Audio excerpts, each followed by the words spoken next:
এই দেশ আমার দেশ, এই দেশের দিকে যারা চোখ তুলে তাকাবে ওই চোখ জায়গা মতো থাকবে না। দেখে সুতরাং আসুন সবাই মিলে আমরা ঐক্যবদ্ধ হই, সবাই মিলে আমরা কথাবদ্ধ হয়ে সবাই মিলে জানান দেই এই দেশ আমার দেশ, আমার ধর্ম ইসলাম, আমার রব আল্লাহ, আমার নবী মুহাম্মদ রাসূলুল্লাহ, আমার জীবন বিধান সংবিধান আমার কোরআন। যদি লিপ্ত শপথ নিতে পারো, খোদার কসম, খোদার কসম, পূর্ব আকাশে সূর্য ওঠা যেমন সত্য, পশ্চিমে অস্ত যাওয়া যেমন সত্য, চতুর্দশী পূর্ণিমার চাঁদ যেমন আকাশে হাসে ফকফকা জ্যোৎস্না বিদায় এটা যেমন সত্য, আল্লাহর জমিনে আল্লাহর দ্বীন কায়েম হওয়া তার চাইতে আরো বেশি সত্য। ঠিক কিনা বলেন?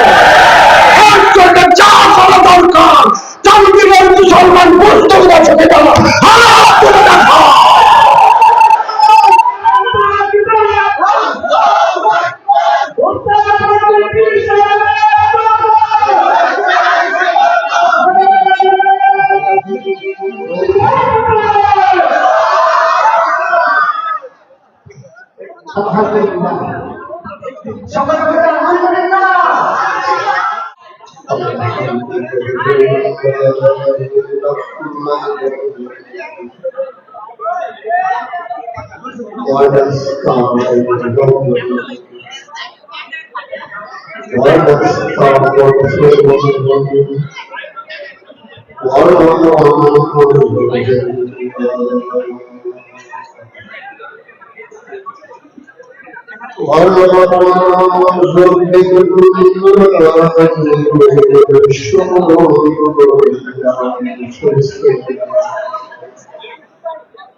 সবাই পড়ো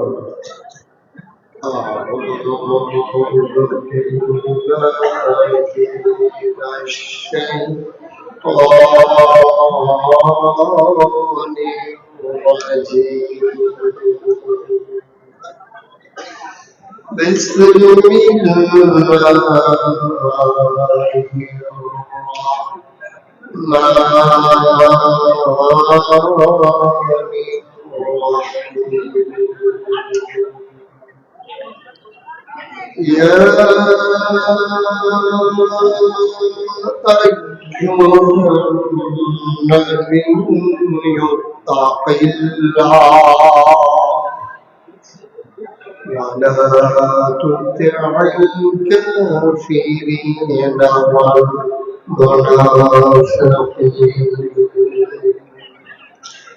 كان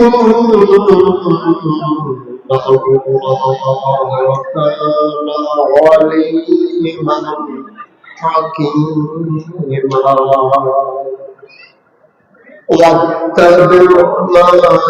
يوحى إليك من ربك إن الله كان بما تعملون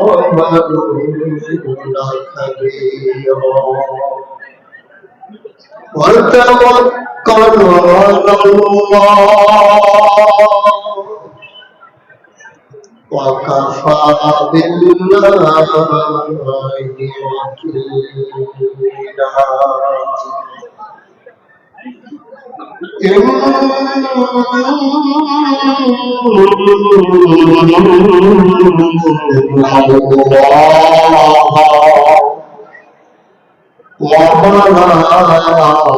وملائكته يصلون على النبي يا أيها الذين آمنوا صلوا عليه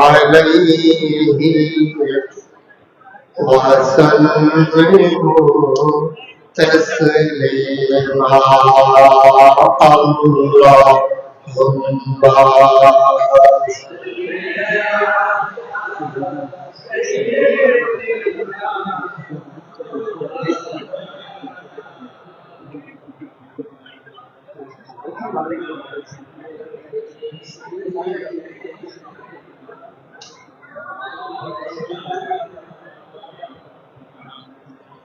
জোরে সুরে মহব্বতের সাথে গলা ছেড়ে দিয়ে পড়ুন আল্লাহুম্মা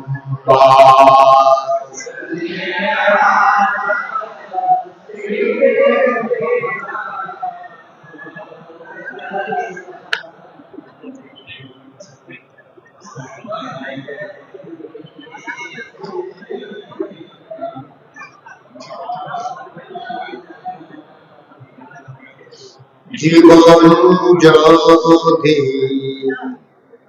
যায় চলে জীবন ছাড়া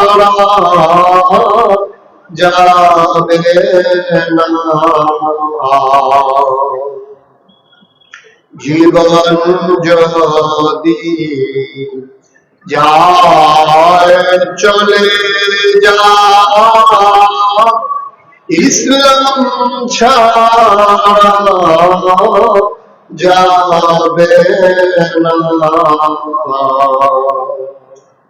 ঈমান যদি ছাড়ো বন্ধু ইসলাম যদি ছাড়ো বন্ধু আল্লাহর জান্নাত পাবে না আল্লাহুম্মা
লা ইলাহা লা ইলাহা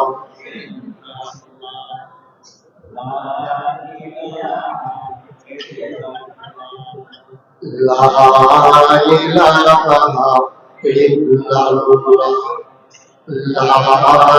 ইলাহা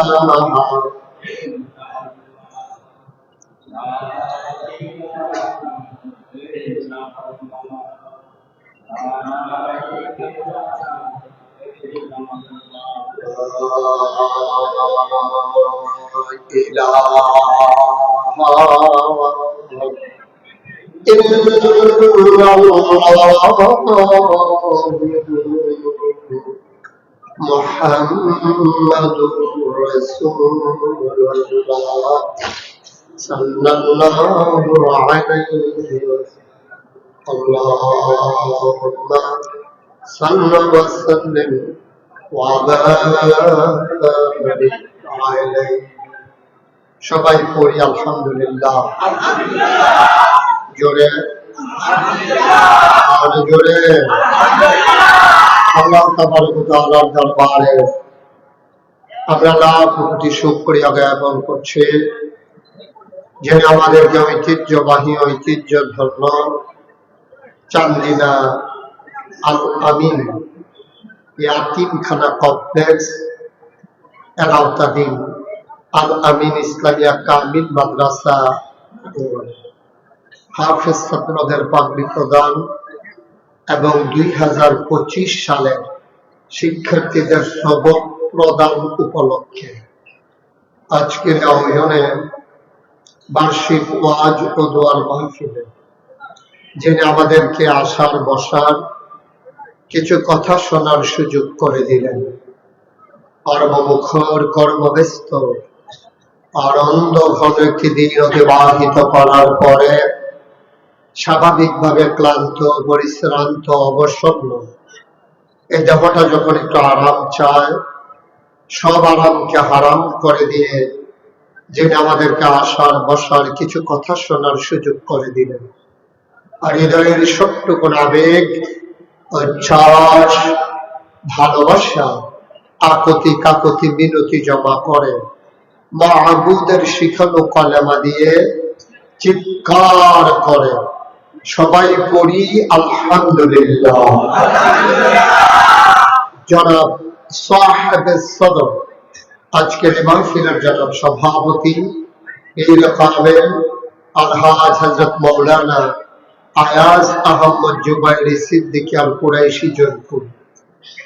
আজকের মাহফিলের প্রধান আকর্ষণ, আমার পরে যিনি গুরুত্বপূর্ণ আলোচনা করবেন আমার দ্বীনি ভাই, আমার প্রিয় ভাই, হৃদয়ের মণিকুঠায় যার বাস, আন্তর্জাতিক খ্যাতি সম্পন্ন মুফাসসির কোরআন হযরত মাওলানা সাদিকুর রহমান আল আজহারি।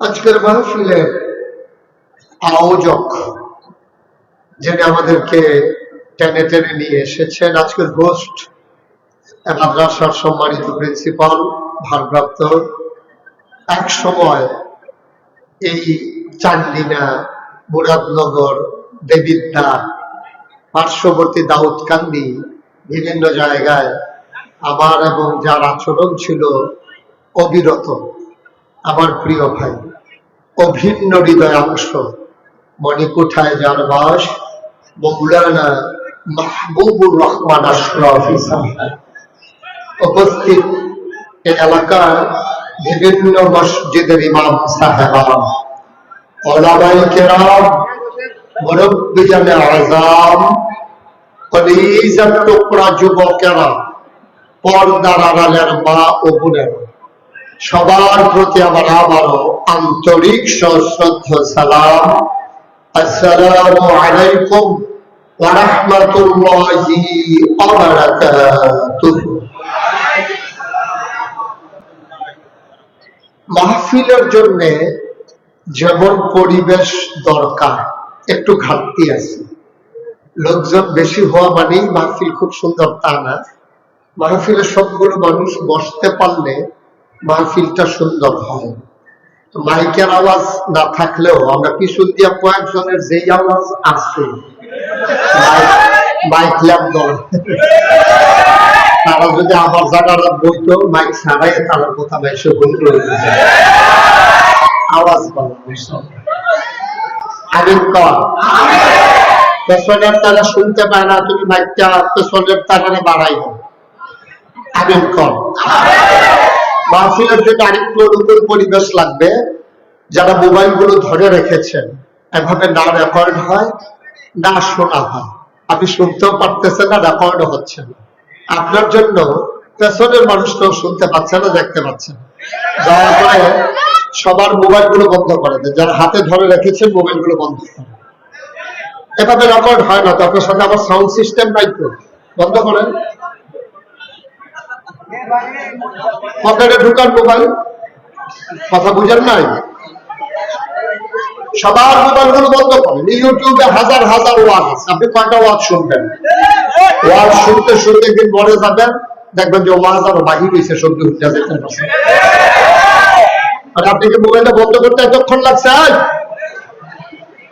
কি হয়েছে তোমার? পকেটে ঢুকা ওটা মনে করছো অন্য বুঝলো।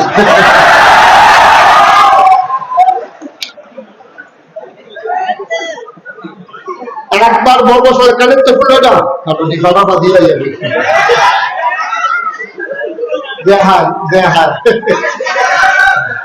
আমি বলেন, ওই যে মোবাইল ধরে রাখছে আপনার পেছনে, একটা মোবাইলও দয়া করে ধরবেন না। আপনি ওয়াজ শুনতে আসছেন, আপনি মনোযোগের সাথে ওয়াজ শুনেন।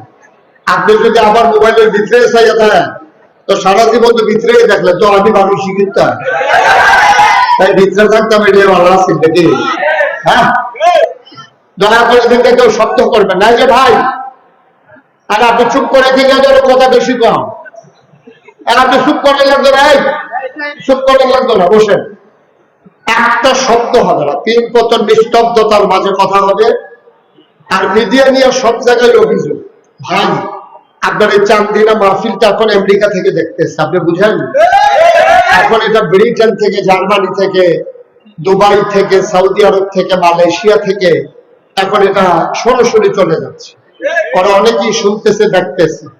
তা আপনি যদি এই ফিল ইয়া ফেলা করেন যে হাতে হ্যাঁ বইয়া দেখতো কেন, আমরা লগে বইয়া দেখতাম, ভারী না, ফিল ইয়া ফেলা করি একটু কথা বলেন। আপনি আবার কথা কয় বোকার মতো, আপনি কথা বলতে বলছি, সবাই মনে হবে। দয়া করে একটু সুযোগ করে দিতে হবে, জায়গা অনুযায়ী। আপনারা লোক বেশি হয়েছেন, এটা ভালো। মাহবুব ভাই, আমাদের মাহবুব হুজুর দাওয়াত দিছিল ঘর ফিসে একজন, আপনার আইয়া পড়ছেন হাফটা, কিন্তু সমস্যা হয়েছে। সামনের বছর ঘুষ করে আইয়া করবো, আয়োজন করবেন সবাই। এরা অনেক বছর পরে শুরু করছে তো, উনি পরীক্ষামূলক চলে না, উনি পরীক্ষামূলক ছাড়ছে। আপনি দেখি কি নমুনা দেখছে, ভালোই প্যাসেঞ্জার পাওয়া গেছে, সার্ভিস চলবে সবাই। আমরা যেন কবুল করে সবাই বলে আমিন, জোরে পড়েন। শুধু আমার দিকে তাকাই থাকবেন, হ্যাঁ, মাছের মতো নিষ্পলক নয়নে, খরগোশের মতো কান খাড়া করে, এই যে ঘুরে বসুন, এদিকে এদিকে ঘুরে আমার দিকে ঘুরে বসুন। মোবাইল ধরে রাখেন, পকেটে ঢুকান। এই পর্যন্ত 5 বার না 6 বার ধরছে, এটা লইয়ে যাবো। আমিন কর, জোরে কর। উনি কইছে একবার দেখছো সাইডে তো দেখ বুঝে যাচ্ছে, আমি দিই বাতির তলাম মারহাবা কর। আমি অনেক মাহফিল সেটিং চেঞ্জ করে লাইছি, মঞ্চে বইয়াছে কথা কয় না, তারা নামাইয়া কথা কইটারে উঠাইয়া তারা নিচে বয়াইছি। আমি আশা করি এই কাজ এখানে করা লাগবে না। আপনারা যারা বসছেন আশা করি আওয়াজ করবেন ইনশাআল্লাহ। আল্লাহ যেন কবুল করে সবাই বলে আমিন। অনুগ্রহ পূর্বক যে ভাই এখন আওয়াজ করছেন, চিৎকার দিচ্ছেন, এটা দয়া করে করবেন না, আপনার কাছে অনুরোধ। আপনি একজনের চিৎকারে কত বড় ক্ষতি হয় এটা আপনি বুঝেন না, এটা আপনি বুঝেন নাই। আপনারে বুঝলে আপনার পিটাইলে আপনি এই আওয়াজ করতেন না। আপনি চুপ করে শুনেন, শুনতে পারবেন, চুপ করে শুনেন, আপনি শুনতে পারবেন। আওয়াজ করলে আপনি শুনবেন কেন? আপনি নিজেই তো একটা আওয়াজ। একটু পরে পরে একটা চিৎকার করে, আপনি ইশারা ইঙ্গিত অথবা মোবাইলে কারোর মাধ্যমে জানান। এত বড় একটা চিৎকার করলে মাহফিলটা আর থাকি কিছু? একদম বিবেক তো খাটাইতে হবে ভাই। আপনি শুনেন না বলে সবার মাহফিলটা ধ্বংস করে দেবেন? আপনি কান খাড়া করে দিতে ফিরে তাকান, খেয়াল করেন, বাড়ির চিন্তা ছেড়ে দেন। চিন্তা করতে আসেন দোকান বাজার নিতে বন্ধ করছি, নিতে উঠবেন কেমনি? খেয়াল করে শুনেন, যে আওয়াজ হচ্ছে শোনার তো কথা, আমি তো শুনতে পাচ্ছি ক্লিয়ার। মানে কয়জন মানুষ হয়েছেন আপনারা? আমি খালি মুখে আওয়াজ করলে তো আপনারা শোনার কথা। বলেন সুবহানাল্লাহ, বলেন আলহামদুলিল্লাহ, বলেন আল্লাহু আকবার। শুকরিয়া আদায় করলাম কার? জোরে বলতে হবে কার? এটা আপনি বন্ধ করেন, বন্ধ করেন এটা। শুকরিয়া আদায় করবো কার? পরে যাবো কার? লস না লাভ? কম না বেশি? প্রমাণ আছে নাকি নাই? আমার আল্লাহ রাব্বুল আলামিন কোরআনুল কারীমে অনেক সুন্দর করে ওয়াজ করে দিলেন। আল্লাহ বলেন, লা ইন শাকারতুম লা আযীদান্নাকুম। দুনিয়ার মানুষ নিয়ামত পেয়ে যদি শুকরিয়া আদায় করবে, যে নিয়ামত পেয়ে শুকরিয়া আদায় করবে, শুকরিয়া আদায়ের কারণে ওই নিয়ামত আমার আল্লাহ আরো বহুত গুণে বাড়িয়ে দেন। বলেন সুবহানাল্লাহ। আমার আল্লাহ যা বলেন তা করেন নাকি করেন না? কম কম না বেশি বেশি? প্রমাণ আছে নাকি ভাই? কোরআনুল কারীমে 30 পারায় সূরা বুরুজের শেষ অংশে আল্লাহ কত সুন্দর করে ওয়াজ করে দিলেন। আল্লাহ বলেন,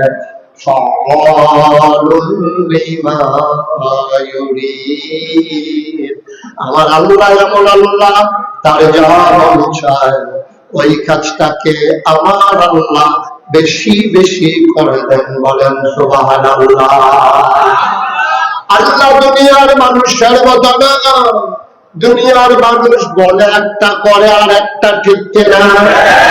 দুনিয়ার মানুষ অসুখে পড়লে একরকম, ভালো হয়ে গেলে আরেক রকম, বিপদে পড়লে একরকম, বিপদ দূর হয়ে গেলে আরেক রকম। দুনিয়ার মানুষ ক্ষমতায় থাকার সময় একরকম, ক্ষমতা চলে গেলে আরেক রকম, ঠিক কিনা? আমাদের আন্দাজ নেই, এই মুখে দিয়ে যাই তাই পেতে থাকে। টেলিভিশনটা খুললেই, পত্রিকাটা খুললেই দেখা যায় খেলা হবে, আছে নাকি নাই? একটা কথা কইলে সারে, তুমি খেলতা পারবা কি পারবা না এটা বুঝ করে কম লাগে না? ওপেন হার্ট সার্জারি হয়ে যাবে, সে দুইজনে দইরা খেলা করার লাগে, হাতে করে খেলা হবে। খেলতে পারে, খেলতে পারে। ফলাফাকে যখন মাঠে নামছে তখন হেবাটা আর দিছে না, পাওয়া যায় ফলাফাকে এক সেটটা গোল দিতে দিতে দড়ি গিটতে যা শেষ, খেলা আর শেষ হয় না, ঠিক কিনা?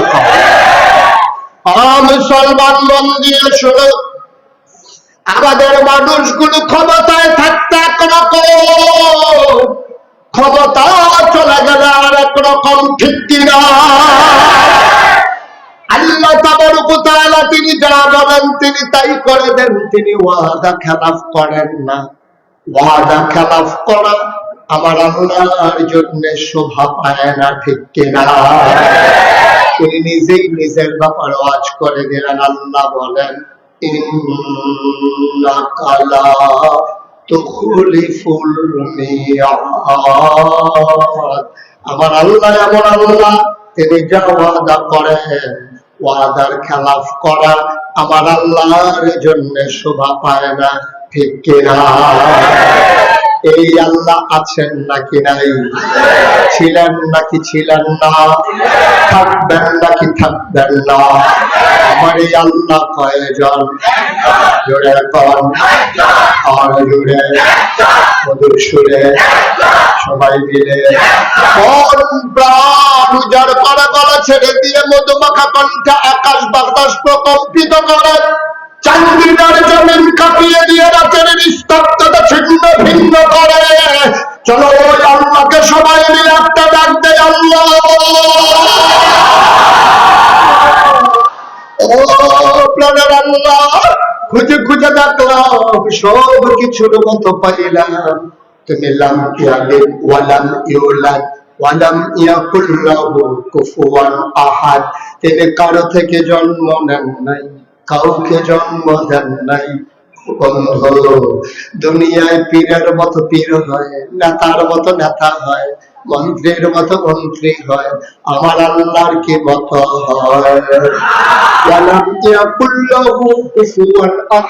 তার মত নাই, তার লয় নাই, তার ক্ষয় নাই, তার শুরু নাই, তার শেষ নাই, তার আদি নাই, তার অন্ত নাই, তার দিগন্ত নাই, তার ডেস্ট্রয় নাই। তিনি ছিলেন, তিনি আছেন, তিনি থাকবেন, তিনি সবাই মিলে আবারও সবাই মধুমাখা কণ্ঠে জানিয়ে দেই, লা ইলাহা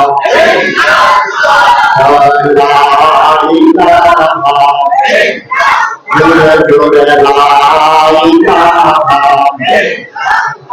জোরে লা ইলাহা, সুরে লা ইলাহা, মাশাআল্লাহ লা ইলাহা।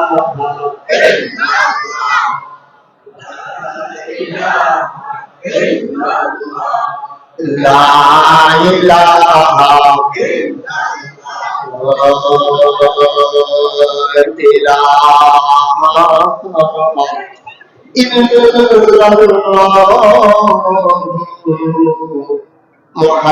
মুহাম্মাদুর রাসূল সাল্লাল্লাহু আলাইহি ওয়াসাল্লাম। সবাই পড়েন আলহামদুলিল্লাহ। কোরআনে ঢোকার আগে মারদুদ শয়তান থেকে ফাতিহা চাই, যিনি রহমান যিনি রহিম, তার নামে চলেন শুরু করি, সবাই পড়ি। আউযু বিল্লাহি মিনাশ শাইতানির রাজীম। বিসমিল্লাহির রাহমানির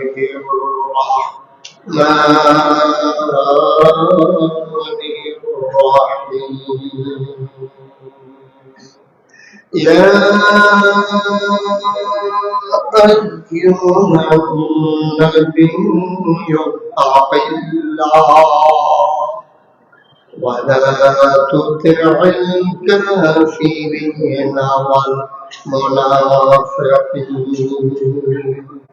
إن الله كان عليما حكيما। আমার আল্লাহ রাব্বুল আলামিন কোরআনুল কারীমে 21 পারায় সর্বশেষ একটা সূরা দিয়েছেন। সূরার নাম রেখেছেন সূরা আহজাব। এই সূরা আহজাব মদিনায় অবতীর্ণ। এখানে আয়াত আছে 73টা, রুকু আছে 9টা। বলেন সুবহানাল্লাহ। আয়াত কত? সবাই মুখস্থ করে ফেলতে হবে। আয়াত কত? রুকু। সূরা কি মাক্কি না মাদানী? মাদানী সূরা। সূরার ভিতরে 73টা আয়াত, 9টা রুকু। আল্লাহ বলছেন, ইয়া আইয়ুহান নবী, হে নবী। আল্লাহ নবীকে ডাকলেন, বললেন, হে নবী। মুফাসসিরিন কিরাম তত্ত্ব পোষণ করেছেন, যদিও নবীকে ডেকেছেন, কিন্তু এই শুধু নবী এখানে এই আল্লাহর ডাকের আওতায় না। এখানে নবীর যত উম্মত, যত দুনিয়ার মানুষ, কিয়ামত পর্যন্ত যারা আসবে, কোরআনের প্রতিটি আয়াত, প্রতিটি বাণী, যেটা আমাদের জন্য হচ্ছে শিক্ষা। এই কোরআন হচ্ছে আমার তোমার জীবন বিধান, পথ চলার পথেও যদিও ডেকেছেন ইয়া আইয়ুহান নবী, হে নবী। ডাকের ভেতরে আমরাও যেন পড়ে গেছি, বলেন আলহামদুলিল্লাহ। আল্লাহ বললেন, ইয়া আইয়ুহান নবী, হে নবী, ইত্তাকিল্লাহ, আপনি ভয় পাবেন শুধুমাত্র, কেবলমাত্র, একমাত্র আল্লাহকে। সুবহানাল্লাহ বলবেন না? ভয় পাবেন কাকে? কথা বলে ভয় পাবেন কাকে? এই কথা ডাকে ডেকে ডেকে আল্লাহ বলতেছেন নবী, আপনার কাছে অনেক কিছু আসবে, আপনার বিরুদ্ধে টিটকারি হবে, মস্কারা হবে, আপনার বিরুদ্ধে মামলা হবে, হামলা হবে, জেলখানায় থাকা লাগবে, আপনার মানুষগুলো মস্কারা করবে, আপনার মৃত্যুর জন্য তারা ফাঁদ পাতবে, আপনাকে অযথা তারা হয়রানি করবে, আপনার কথাগুলো নিয়ে তারা ট্রল করবে, তারা টিকটক করবে, আপনার কথাগুলো নিয়ে তারা তামাশা করবে, মস্কারা করবে, আপনাকে ভয় দেখাতে চাইবে নানান ভাবে, নানান শ্রেণী। আপনি মনে রাখবেন, আমি আল্লাহ আপনাকে বলছি, আপনি কাউকে ওই প্রশাসন বলেন, ওই আপনার যারা ক্ষমতার মসনদে আছে ওরা বলেন, প্রশাসন বলেন, র্যাব গোয়েন্দা কর্মকর্তা কর্মচারী, যত ধরনের প্রভাবশালী ক্ষমতাশালী এলাকার সর্দার, পুঁজিপতি, রাষ্ট্রপতি, যারাই যেখানে ক্ষমতাসীন থাকো, আপনি মনে রাখবেন কাউকে আপনি ভয় করবেন না, কুছ পারোয়া নেই, আপনি ভয় করবেন শুধুমাত্র কেবলমাত্র একমাত্র আমার আল্লাহকে। ঠিক কিনা বলেন? মুসলমান, কাউকে ভয় করা যাবে না, ভয় করলে ঈমান নিয়ে কবরে যাওয়া যাবে না। আজকে যদি আমি এখন সুদের বিরুদ্ধে কথা বলি, এলাকায় যারা সুদখোর ওরা বলবে হুজুরকে একটা ওয়াজে পারে আর পারে না, আমি পারলেই কি আর না পারলেই কি, আমি যে এত বলতে আছি তারপরও তো আপনি ছাড়েন না, সুদখোর আমার ওয়াজে সন্তুষ্ট হবে না, এইটাই স্বাভাবিক। ঠিক কিনা? এমনকি তারা গুপ্ত হত্যার পরিকল্পনাও করতে পারে, এমনকি তারা আক্রমণ করতে পারে, নানান ভাবে বেজ্জতি করতে পারে, মাহফিলেরও একটা সিল্লান দিতে পারে যে যেহেতু সুদের বিরুদ্ধে ওয়াজ হয়েছে, ওয়াজ তো আমার মুফরাইয়া পড়তে আছে, একটা সিল্লান দেয়, তো সিল্লান দিলে ওগুলো দৌড় দিব, মাহফিল শেষ, তে বাচ্চা গেছে না, তার কিছু হইতো না। মুসলমান, কেন এই কথা নবীকে বললেন যে কাউকে ভয় পাবেন না? নবী কি কাউকে ভয় পায় নাকি? একথা বলা লাগলো কেন? কারণ হলো নবী যখন দিনের দাওয়াত দেওয়া শুরু করলেন, তিন দল মানুষ নবীর বিরুদ্ধে একেবারে খড়গহস্ত। তিন দল মানুষ নবীকে নানান ভাবে নানান প্রস্তাব দিয়া থামিয়ে দিতে চেয়েছে, মৃত্যুর হুমকি দিয়েছে, মেরে ফেলবে ঘোষণা দিয়েছে, যেন কোনোভাবেই নবী ভয় না পায়। আল্লাহ তাবারক ওয়া তাআলা নবীর মনে বিশ্বাস জাগিয়ে দিচ্ছেন, ওয়ালা তুতিল কাফিরিনা ওয়াল মুনাফিকিন, ভয় তো পাবেনই না মুনাফিক কাফের যারা, তাদের অনুসরণ অনুকরণ করাও যাবে না। ঠিক কিনা? আপনি বলতে গেলেই সমস্যা, আপনি বলতে গেলেই সমস্যা, আপনি চুপ থাকেন, এটা অনেক ভালো। আর এমন কাজ করে যেটাতে কোনো সমস্যা নেই। নবী যখন বললেন সাফা পাহাড়ের পাদদেশে, নবীজি যখন বললেন ও দেশবাসী, আমার গোষ্ঠীর মানুষেরা, আমার রক্তের অংশরা, আমার যারা এলাকাবাসী, দেশবাসী, তোমরা আমাকে বলো আল আমিন, তোমরা আমাকে বলো সাদেক, আমি বিশ্বাসী, আমি সত্যবাদী। এই কথাগুলো তোমরা যখন ঘোষণা দাও, আবার আমি তোমাদেরকে যদি বলি কুলু লা ইলাহা ইল্লাল্লাহ, তোমরা সবাই বলো লা ইলাহা ইল্লাল্লাহ। ভাই, বুঝার জন্য বলতেছি, খরগোশের মতো কান খাড়া করে, মাছের মতো নিষ্পলক নয়নে দয়া করে একটু শুনুন, একটু বুঝুন। আমি যদি এই যে আল্লাহর নবী বলছেন পড়ো লা ইলাহা, কথা বলেন লা ইলাহা ইল্লাল্লাহ, এই কথা বলার সাথে সাথে আপনারা সবাই বলতে হবে সব কাফেররা মক্কায় যারা ছিল তারা কি খুশি না বেজার? কথা কোন খুশি না বেজার? সংখ্যা একেবারে মাইনরিটি, সামান্য কিছু লোক খুশি হয়েছে যারা দিন নিজের জীবনে গ্রহণ করেছে। ওরা ছাড়া মাইনরিটি যারা, মেজরিটি যারা, মাইনরিটি একটা সংখ্যা, সামান্য কয়েকজন, তারা খুশি হয়েছে। আর বাকি সবাই মিলে টিটকারি, মস্কারা, ও এতদিনের গোবর বাড়িছে, ফাঁকিবেন জানে তাই নে, মনে হয় যেন কত মুসল্লি এতক্ষণে তাই নে খাইছে ধরা। আমরা তো এতদিন বুঝছি না এই বাপদাদা সেটা উনি কি করতে আছে, এখন আমাদের বাপদাদার ধর্মের মুখে সুনকালি বা খাইতে আছে, 360 দেব দেবীর বিরুদ্ধে কথা কয়, লা ইলাহা ইল্লাল্লাহ, আল্লাহ ছাড়া বলে কোনো ইলাহ নাই, মাহবুদ নাই, মাসুদ নাই, মাওজুদ নাই, মাকসুদ নাই, রহমান নাই, রাহিম নাই, তের ওয়াদুদ নাই, রাজ্জাক নাই, কেউ বলে নাই, শুধু একমাত্র আল্লাহ। এটা সরাসরি আমাদের বিরুদ্ধে যুদ্ধ ঘোষণা। এতক্ষণ ওনার ভালো বের হয়েছে। ভাই সত্যি কথা মনে রাখেন, ওই ময়দানটার ভিতরে সামান্য কয়েকজন লোক ছাড়া একজন নবীকে সমর্থন করে নাই। সবাই টিটকারি মেরেছে, মস্কারা করেছে, মারতে ধরেছে। আবু জেহেল তো বারবার ভিক্ষা যায়, নবীজির খুশি দিব, কয়েকবার গেছে, তো আমার কয়েকজনে ধৈর্য নাই। তো ঝগড়ার সময় আমরা যে শো দেখছি, লাগলে ধৈর্য আমাকে ধৈর্যেন না। দুইজনে যদি ভাগ্যা পায় প্রথমেই ধৈর্যেন না, প্রথমে ছেড়ে দিয়ে দুইজনে দুইটা খাইয়া বুঝো ঘুষি কারে কয়, এরপরে ডাক্তাইও দেখবেন ফাটাইতেন ফাটতেন না। এই যখন টান দিয়া ধরে তার রেস্কো বাড়ে, সে লাগনের লেগে আর শরীরের রেস্কো আইয়ে, এরপরে যদি আর দরিন্যারও যদি বেরিয়ে তো মনে হয় যেন দুনিয়ার তাবা তাবা করে লাগবো, একটা খাইয়ালে তার কইলেই আর ফাটাইতেন ফাটতেন না। তাই আবু জেহেল করছে কি, নবীজিরা বারবার মারতে যায় আর সবাই মিলে ধরে রাখছে। আবার আবু জেহেল আবার ভয়ও পায় যে এখন যদি আমি নবীজির গায়ে আঘাত করি, নবীর চাচা আমির হামজা, নবীর চাচা আবু তালেব, নবীর চাচা আবু লাহাব, নবীর বংশ বনু হাসিম গোত্রের লোকেরা সবাই যারা আছে, আমি মোহাম্মদ একটা ঘুষি দিলে যদি হগলে ফিরে একটা করে দেয়, তা আমি দেব একটা ভাগে করে কয় না, একটার জায়গা তো আর একটা থাকে না, অনেকগুলো দোকানে যায়। এইটা আবার ধরা, এর ভিতর দিয়ে নবীর চাচা আবু লাহাব একেবারে পাথর নিয়ে হাতে ঢিল মেরেছে এবং জঘন্য একটা গালিও দিছে, বলছে ইয়া মুহাম্মদ তাকবালাক, ও মুহাম্মদ তোমার ধ্বংস হোক। নাউজুবিল্লাহ বলবেন না? জোরে বলবেন না নাউজুবিল্লাহ?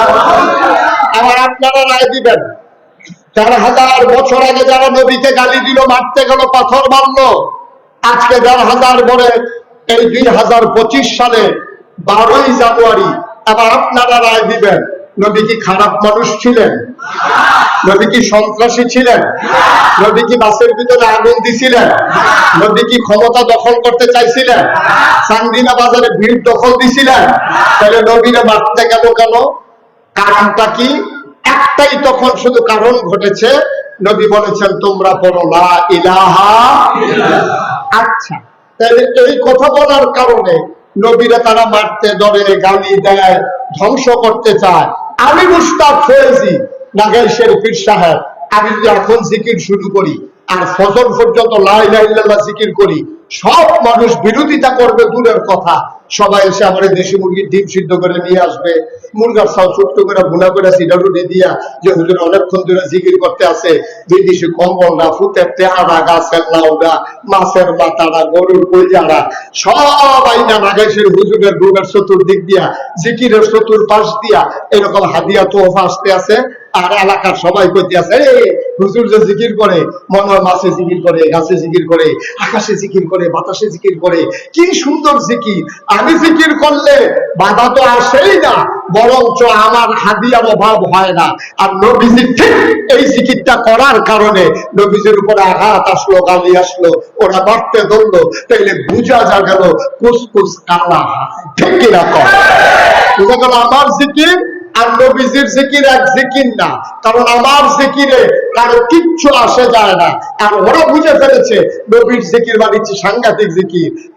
আবু জাহেল বুঝেছে আমি এখন সমাজের নেতা, আমি এখন সর্দারি করি, মোহাম্মদের সুন্দর চরিত্র, একটা মিশা কথা পায় না, আগের যাইতে এই বিচারের নাম দিয়া আগের যাইতে টেহা খায় না, আমার হয়তো টেহা মাইরা খায় না, রাস্তার গম আছে এটিও খায় না, হগিন্দি মেডিল লেগে বিস্কুট আছে, আমরা হাতারে এই বিস্কুট খাইয়া বইয়া দিচ্ছে। তারা দেখছে মোহাম্মদের যে চরিত্র, সুবহানাল্লাহ বলবেন না? আমার নবীজির যে চরিত্র, যে সুন্দর অনুপমা আদর্শ, কি সুন্দর তার হাসি, কি সুন্দর তার চেহারা, কি সুন্দর তার ব্যবহার, কি মজার তার মেহমানদারি, এই মানুষটা যদি সমাজে কায়েম হয়ে যায়, তাহলে আমি আবু জেহেলের সর্দারি এই সমাজে আর চলবে না। ঠিক কিনা কর? আপনারা ঠিক কিনা কর? স্বাভাবিক জিনিস, এটা স্বাভাবিক জিনিস। সব অসতের বেলার ভিতরে একজন মানুষ যখন সৎ হিসাবে প্রকাশ পায়, তখন অসৎ মানুষগুলো ডিস্ট্রয় হয়ে যায়, সততা বিজয়ী হয়ে যায়। কিন্তু আমাদের দেশে কি জানেন, অসতের এত মেলা হয়েছে, সৎ মানুষের এখনো কোনো দাম নাই। ঠিক কিনা কর? মনে করেন সব এই মাঠের ভিতরে হাজার হাজার মানুষ, আপনারা সবাই কাপড় চুপড় করে আসছেন, এখন যদি একটা লোক একবার উলঙ্গ হইয়া, নিচেও কিছু নাই, উপরেও কিছু নাই, একবার উলঙ্গ এই মাঠের মাঝখানে যদি দাঁড়ায়, আপনারা সবাই মিল্লা উনার থেকে আরম্ভ করিয়া আমি মাহবুবুর রহমান আশরাফি ভাই, প্রিন্সিপাল হুজুর, আমরা এখানে যারা আছি সবাই কি বলবো? সবাই বলবো অসভ্য প্রত্যেকটা মাই দেখা রয়েছে, তার শরীরটা কাপড় চোপড় নাই, তারি করবো কি করবো না? করবো কি না? কারণ যেহেতু আমরা সবাই কাপড় পরে রাখছি, এখন একটা উলঙ্গ মানুষ আসলে সে হবে অসভ্য। কিন্তু সবাই যদি আমরা উলঙ্গ হইতাম, একটা মানুষের গাওয়ার হয় নাগেশের পিসাব থেকে আরম্ভ করিয়া মনে করেন কারো গায়ে এক টুকরা কাপড়ও নাই, এর ভিতরে যদি দিয়ে একজন লোক কাপড় হয়ে যায়, আমরা সবাই মিললে তাদের কি করা অসুখ করে না প্রত্যেকটা তারা তুলে ফেসে বেড়াতে তারা তুলে ফেসে হয়েছে। এমন এই জাহিলিয়াতের জমানার কারবার হয়েছে এইটা। সব অসুখের বেলার ভিতরে একজন সভ্য নবী, তাকে তারা গ্রহণ করতে পারে নাই, সবাই মিলে তারা মারতে গেল। ঠিক কিনা? মুসলমান মন দিয়ে শুনো, নবী দাওয়াত দেওয়ার সাথে সাথে তিনদল মানুষ নবীর বিরোধিতা শুরু করে দিল। একদল হলো তৎকালীন সমাজের সমাজপতিরা, তৎকালীন সমাজের নেতা যারা। এক নাম্বার ওরা বিরোধিতা করলো, কারণ হলো ওরা জানে আমার নবীর শাসন যদি আল্লাহর শাসন যদি কায়েম হয়ে যায়, সব লোকের শাসন যদি কায়েম হয়ে যায়, আর এই জমিনে যদি আল্লাহর বাস্তবায়ন হয়ে যায়, তাইলে আবু জাহাল, আবু লাহাব, উতবা, শায়বা কারোর পাত্তা থাকবে না। ঠিক কিনা? এজন্য এক নাম্বারে দাঁড়ালো ওরা যারা তৎকালীন সমাজের নেতা ছিল। দুই নাম্বারে বিরোধিতা করলো কারা? যারা টাকাওয়ালা, কোটি কোটি টাকার মালিক ছিল। তারা বুঝে ফেলেছে যদি দিন কায়েম হয়ে যায়, শতকরা 2.5 টাকা হারে কেউ ইচ্ছা করে জাকাত দিলে দেবে, নাইলে তার থেকে জাকাত আদায় করা হবে। সুতরাং সে বুঝে ফেলছে এত মেহনতের টাকা ইসলামের নাম দিয়ে আমার কাছ থেকে নিয়ে যাওয়া হবে। এই জন্য তৎকালীন পুঁজিপতি টাকাওয়ালা যারা, তারা ঘোষণা দিয়ে দিল, টাকা দাও, ইসলাম থামাও। ঠিক কিনা কন? এখনো একটু কথা কেন, আপনি কিন্তু 2-3বার কথা বলছেন, আমি দেখছি একটা শব্দ করেন, বিরক্ত করেন, আমার সময় আমি পাবো কম। এটার ভিতরে দিয়ে আপনারা ফেরিঘাটের তার মতো কাম করলে কার পারিত কথা যেটা মনে করছে ঠিকই করে নিতে হবে। আমি গেলাম মাওয়ার হেই পারো, পদ্মা নদীর হেই পারো বাবা। আমারও যখন দাওয়াত দিছে পরে আমার যারা বন্ধু বান্ধব অনেকে কয়, হুজুর এটাকে আপনি নতুন না আগে গেছেন, আজকে আবার প্রথম যাইতে আসি। তখন কিন্তু আপনার ওই পদ্মা সেতু চালু হয়েছে না, তখন ওই লঞ্চে ফার্ম লাগে অথবা স্প্রিট বোর্ডে ফার্ম লাগে। এটাকে কয় যে সাংঘাতিক বিষয় হয় না, হ্যাঁ করে আপনারা দেখবেন হোটেল ওয়ালারই সবচেয়ে ভাত ফান কিরকম খানা ফাতো বয়াই দিয়া ওকে সাইডা টাইডা মজা করে খানা দিয়া, যখন মাইক ফাতো গিয়ে সারবেন খাওয়ার অর্ধেক হয়েছে, আটকে আলিয়া করবো লঞ্চ ছেড়ে দিতে আসে। তারপরে হালাই দিয়ে যাবেন এখানে বইয়ে বইয়ে খাইতে আসে। তারপরে যখন বইয়া দিচ্ছেন ভালো হয়েছে, তাহলে আমিও যাইতে বুদ্ধি করিয়ে যাই। তা আমি যখন গেছি পরে আমার যেমনি হ্যাঁ ডাকারাজি করে মনে যেন ফ্রি খাওয়ায়, ভিতরে আসেন আসেন সেটা ভাইপাত খারাপ কোনো সমস্যা নাই, মনে হয় যেন তুমি দাওয়াত খাওয়াইতে আছে আমার। ম্যানেজারটা আমার দেখে কি চিনছে না না চিনছে কইতে পারতাম না, তখন আমার তো পরিচিত নাই। কারণ ওই ইয়ার পরে আমার সিনারা একটু বাড়ছে, ওই ইয়ারা যে কইছিলাম যে না ইয়ারা কম যেত না, তোমরা যত কথা ইয়ারা কম যেত না। এমনি বড় বিপদে আসছি, চিন্তা করছে একটা বোরখা কিনে লাগ। তোমরা যা শুরু করছো আমি সাংঘাতিক বিপদে আছি। মার হাতা পায় না রে আমি নিজে রাতে মাছের মাথাটা ধুইছি, এটা আপনার খান, ইলিশ মাছের মাথা সবচেয়ে বড় মাথা, আপনি মজা করে খান। তা আমি তো জানি যে এটা কারবার কি করে, তা আমিও মাছ দেন না, অসুবিধা নেই, সুবিধা হইলে দেন। তো মাছ টাছ দিয়ে আসছে, মাছের মাথা এটা কাটা বেশি, ইলিশ মাছের মাথা একটু খাইয়ে এসেছি পরে একটা দৌড় দিয়ে আইয়া সেটা কয় হুজুর লঞ্চ সাইডে দিতে আছে। আমি কই তো খানা দিয়ে একটা ফ্যাগটো করে আছি, আমি লঞ্চ বইয়া বইয়া খাই।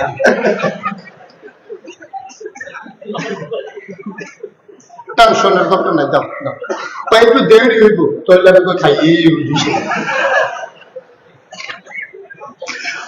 মুসলমান মন দিয়ে শোনো। 1 নম্বরে তৎকালীন জমানায় যারা সমাজের নেতা, তারা আমার নবীকে বাধা দিল। 2 নম্বরে যারা টাকাওয়ালা, তারা চিন্তা করলো যে এই টাকা যদি এইভাবে বৈধ অবৈধ কামাই, ইসলাম আসলে এই অবৈধ কামাই আর থাকবে না, মন যা চায় তা করা যাবে না। এই জন্য টাকাওয়ালা পুঁজিপতি যারা, তারা চিৎকার করে ঘোষণা দিল, টাকা দাও, মোহাম্মদের ইসলাম থামাও। ঠিক কিনা? আজকে বাংলাদেশে দেখবেন, এখানে যেহেতু শিক্ষিত সচেতন জনগণ বেশি, এই জন্য ওভাবেই বলি, আজকে বাংলাদেশে দেখবেন যখন পহেলা বৈশাখ হয় তখন বিভিন্ন জায়গায় মেলা হয়, ওপেন এয়ার কনসার্ট। এই যে কনসার্ট গুলা, মেলাগুলো স্পন্সর করে কারা? দেখবেন প্রাণ কোম্পানি, RFL কোম্পানি, অথবা দেখবেন বড় বড় মেঘনা গ্রুপ, অথবা দেখবেন সিটি গ্রুপ, বড় বড় গ্রুপ যারা আছে, বেক্সিমকো গ্রুপ। ওরা করে কি, আপনার পহেলা বৈশাখ, রমনা বটমূলের ছায়ানটের আয়োজন, তারপরে আপনার কি বলে 31st নাইট, তারপরে 16ই ডিসেম্বরের নামে ওপেন এয়ার কনসার্ট স্টেডিয়ামের ভিতরে। এই টাকাগুলা দেয় কারা? টাকাগুলা দেয় বাংলাদেশে বড় বড় শিল্পপতি যারা, টাকার মালিক যারা, যারা আগে দাঁড়িয়ে রাখছি বিপদ করে কামাই নিচ্ছি। আসেনি রে কামা, আগে দেখলে মনে হইতো ফেরেস্তা একটা দেখে আছে, সাদা পায়জামা, সাদা পাঞ্জাবি, সাদা টুপি, সাদা চুল, কি সুন্দর, অক্ষর দরবেশের মতো দরবেশে দরবেশে এত সুন্দর করে একটা যেত। আর রবিবার লোকে পাঙ্খাসি বাদ করলো, কামাইয়া কুমাইয়া অমান। ঠিক কিরকম? হ্যাঁ, আচ্ছা কোন দুঃখে বই যারা হারেনি কম। আচ্ছা আমরা হারাপা, আমরা মিলে ধর্ম ব্যবসায়ী, আমরা মিলে ধর্ম লইয়া রাজনীতি করি, ধর্ম লইয়া ব্যবসা করি। এই যে মাহবুবুর রহমান আশরাফি, উনি যে মাদ্রাসার প্রিন্সিপাল, আচ্ছা ওনারে যদি কয় আপনার গলা ছুরি লাগা দেবো, আমরা ওটা দাড়ি কামান, উনি করবো দাড়ি কামানো যেত না, ছুরি লাগাইলে লাগাও। আমি মুশতাক ফয়েজি, আমার যদি 1 কোটি টাকার প্রস্তাব দেয়, 100 কোটি টাকার প্রস্তাব দেয় যে 100 কোটি টাকা দেওয়া হবে, আপনি দাড়িগুলা কামাই ফেলেন, আমার দ্বারা কি সম্ভব? আমার দ্বারা সম্ভব?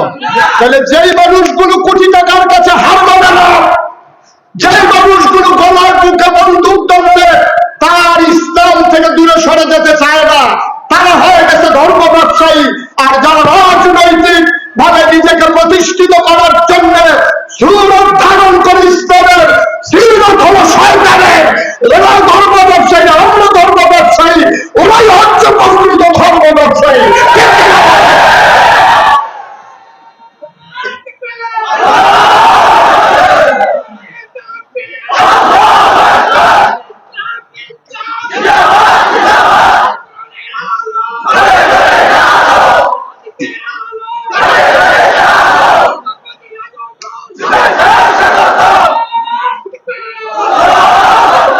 সবাই পড়ে না আমি, জুড়ে পড়ে না আমি। রেজাল্ট কি দাঁড়ালো? রেজাল্ট দাঁড়ালো আল্লাহ তাবারক ওয়া তাআলা ১,৫০০ বছর আগেই জানতেন এই কারবার যে হবে। তোমরা সুরত ধরবা একরকম, সিরত নেবা আরেক রকম। এই জন্য আল্লাহ বলছেন ওয়ালা তুতিল কাফিরিন ওয়াল মুনাফিকিন, কাফের মুনাফিকদের অনুসরণ অনুকরণ করা যাবে না, যাবে না, যাবে না। ঠিক কি না কও? এই পথে আমরা যেদিন এসেছি, যেদিন আল্লাহকে আল্লাহ বলে মেনে নিয়েছি, নবীকে নবী বলে মেনে নিয়েছি, যেদিন বিশ্বাস করেছি এই জীবন থেকে একদিন হারিয়ে যাওয়া লাগবে, আর ওই জীবনটা শুধু যেমন তেমন জীবন না, সেখানেই হবে আসল ফায়সালা। সেই দিন থেকে দৃঢ় মনোবল নিয়ে, অটল পাহাড়ের মতো অবিচল আস্থা নিয়ে আমরা বিশ্বাস রেখে এগিয়ে যাচ্ছি। এই পথে চলতে গেলে এ পথ কখনো কুসুমাস্তীর্ণ নয়, এ পথ কণ্টকাকীর্ণ। এ পথে চলতে গেলে কাঁটার আঘাতে রক্তাক্ত হওয়া লাগবে, রঞ্জিত হবে পৃষ্ঠালা পথ। এটা জেনে জেনেই আমরা এ পথে এসেছি। আমরা জানি এ পথে আসতে গেলে বাংলা হবে, হামলা হবে, যার জন্য নির্যাতন হবে, প্রয়োজনে জীবন দেওয়া যাবে, ইমান দেওয়া যাবে না। বলে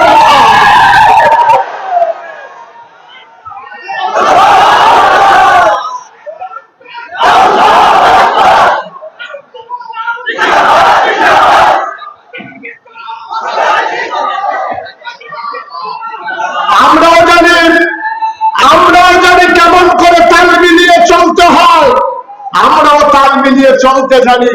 কিন্তু আমরা বিশ্বাস করি এই দুনিয়ায় ফুলের মালার কোনো দাম নাই, কবরে যদি হয় জোতার মালা। ঠিক কিনা বলো? আর এই দুনিয়ায় যদি চিৎকারি হয়, মস্করা হয়, গুম হয়, নির্যাতন হয়, নিপীড়ন হয়, মামলা হয়, হামলা হয়, ফাঁসি কাস্টে ঝুলতে হয়, বিশ্বাস আছে যেদিন কবরে যাব অপেক্ষা করছে আমাদের জন্য ফুলের বলা, ঠিক কিনা বলেন?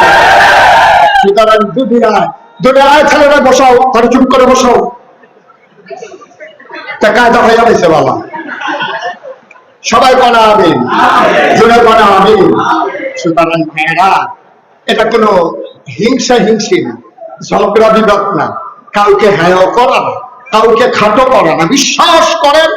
বিশ্বাস করেন আপনি এই পথে যখন অবিচল আস্থা নিয়ে চলবেন, আপনার হাদিয়া বন্ধ হয়ে যাবে, আপনার উপরে টিটকারি আসবে, মস্কারা আসবে, চাকরির উপরে আঘাত আসবে, আপনাকে মানুষ টিটকারি মারবে, আপনার স্ত্রী আপনাকে মস্কারা করবে, পথে যদি আপনি সঠিকভাবে আসেন।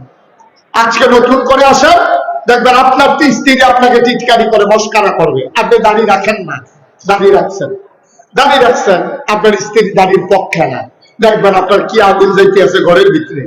আপনি টের পাইছে, যার ঘরে আগুন সে টের পাইছে, আপনি হাতে জি কইও লাভ নাই, না কইও লাভ নাই, যার ঘরে আগুন। এখন তো দাঁড়িয়ে রাখছে, তো হুজুরের ওয়াজ শুনে 5 ওয়াক্ত নামাজ পড়ে দাঁড়িয়ে রাখছে, পাঞ্জাবি গাউদে টুপি পাতা দেয়া নেই, তার বউয়ে কি একটা কারবার চাইতে আছে ঘরটার ভিতরে, একটা আগুন জ্বলতে আছে, এর ভিতর দিয়া হাতা শালিয়ে ফোন দিছে, আবার কেমন আছো? কি আর ভালো, দুলাভাই কতটা দুলাভাই আছে, মাইয়া তো সিল্লান দিয়া লাগছে, দুলাভাই কি হয়েছে? কতটা দুলাভাই হুজুর না, দুলাভাই গুলো হুজুর হয়ে গেছে, দাড়ি রাখলো গেলে, টুপি মাথা দিল গেলে, দুলাভাই হুজুর হয়ে গেছে গা, তাই দুলাভাইয়া নাই। নাউজুবিল্লাহ কইতেন না, জোরে বলবেন না নাউজুবিল্লাহ। তাইলে বিরোধিতা করলো কয় দল? 1 নম্বরে যারা রাজনৈতিক নেতা, 2 নম্বরে যারা ছিল পুঁজিপতি টাকাওয়ালা।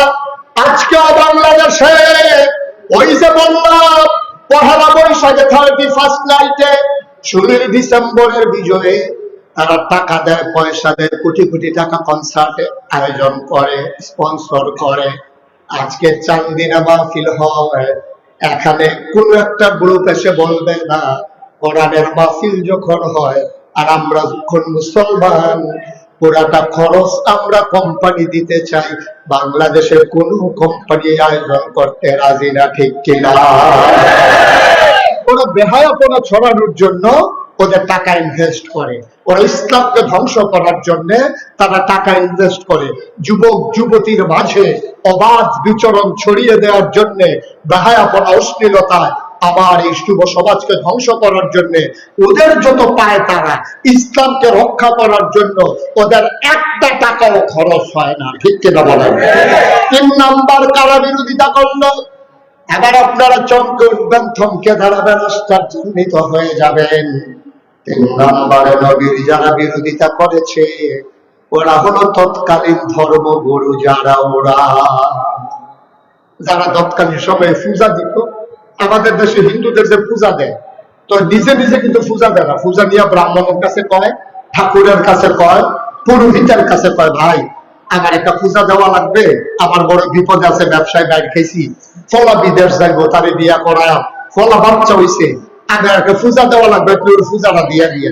এই কথা বলার পরে তখন পুরোহিত কি কয়, ঠাকুর কি কয়?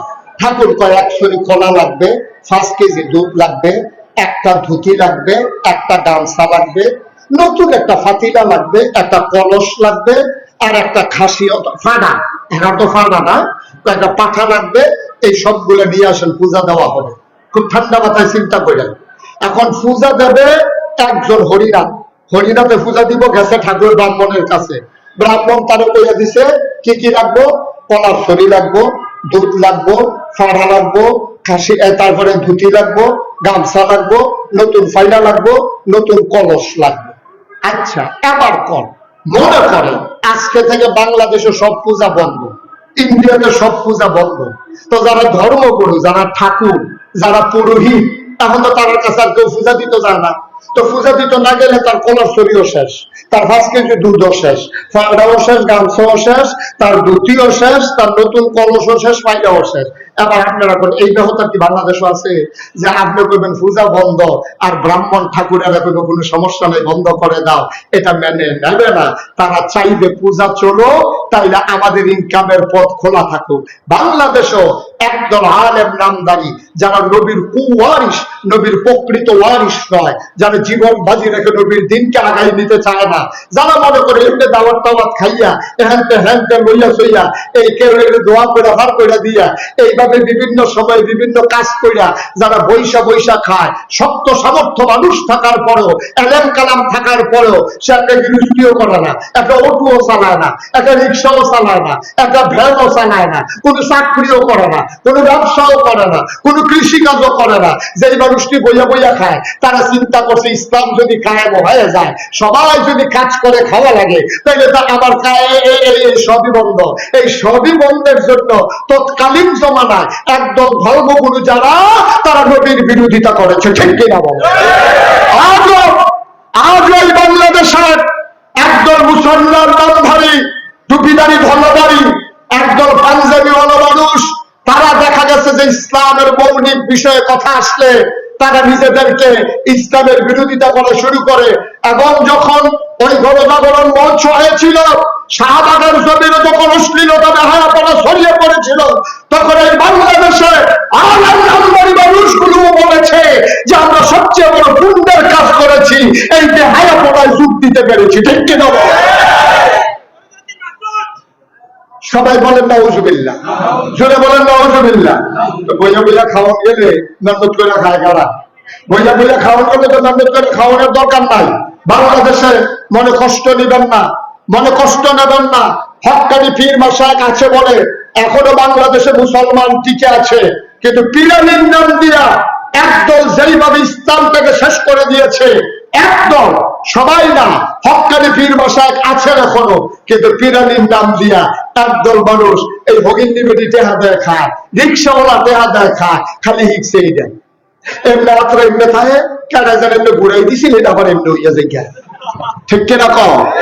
কেন আপনার মতো মানুষ, আমি যে মুস্তাক হয়েছি, আমিও তো ফিসা, আমি মেহনত, আমি মাটি কাটতেও তো ডেলি 500 টাকা পাই। আমি যদি মাটিও কাটি আমার ডেলি 500 টাকা রুজ দেওয়া লাগবো। আমি অটো চালাইলে 1000 টাকা কামাই করতাম পারাম, আমি সিএনজি চালাইলে আমি 1500 টাকা কামাই করতে পারবো। কিন্তু বাংলাদেশে এমন অনেক পীর আছে, 1-2 জন না, শত শত আছে, কোনো কাজ নাই, কোনো কাজ নাই, অর্ধাঙ্গ বিকলাঙ্গ না, পরিপূর্ণ সুস্থ মানুষ, শুধু বৈশা বৈশা খায়, মানুষ দেয় আর হ্যাঁ খায়, এইরকম আছে নাকি নাই? তারে বসান, তারা আছে না, বসো বসো, উঠে উঠে সিফাতে পাই থাকবো না, আছে নাকি নাই? অথচ দেখেন 1500 বছর আগে আমার নবীজি, আহারে, কেউ যদি প্রমাণ দিতে পারে যে একদিন তিনি বসে বসে খাইছে, আমরা একদিন প্রমাণ দেন, একটা প্রমাণ দেন যে নবী 63 বছরের জিন্দেগিতে একদিন তিনি অসহায় ভাবে শুধু বসে বসে তিনি খাবার দাবার চেয়েছে, উনার কি হাদিয়া ছিল না? সাহাবারা তো কোন জায়গা ক্ষেত্রে দিয়ে লাইতে চাইছে, তারা বাড়ি ঘর দিয়ে লাইছে।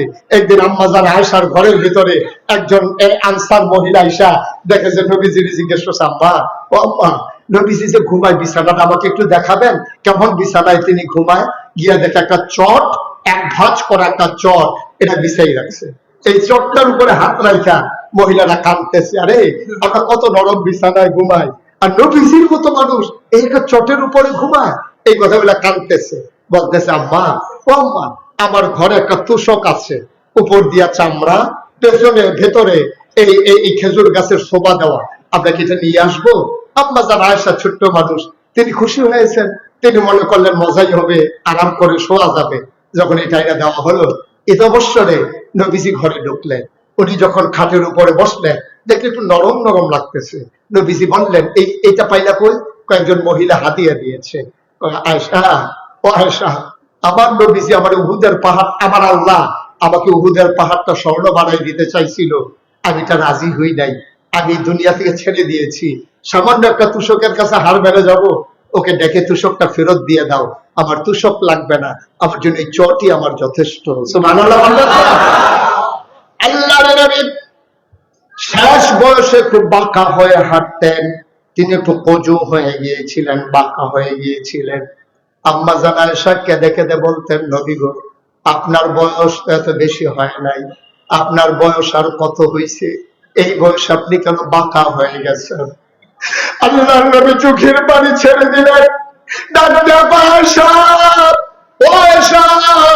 তোমাকে বলা হয় নাই খন্দকের যুদ্ধের সময় আমাকে যখন সালমান ফার্সি পরামর্শ দিল যে মদিনার চতুর্পাশ দিয়ে একটা খাল খনন করেন যেন কাফেররা আমাদেরকে আক্রমণ করতে না পারে? আয়েশা গো, ও আয়েশা, খাল খনন করতে গিয়ে আমার সাহাবারা সবাই মাটি কাটতেছিল, পাথর উঠাইতেছিল, বড় একটা পাথর পড়ে গেল, এটা কোনোভাবেই উঠানো যাচ্ছিল না।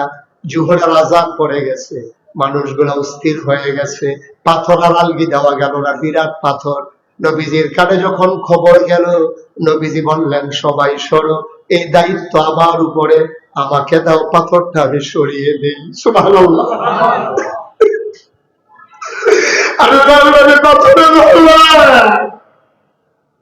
তিনি সবাইকে সরিয়ে দিলেন।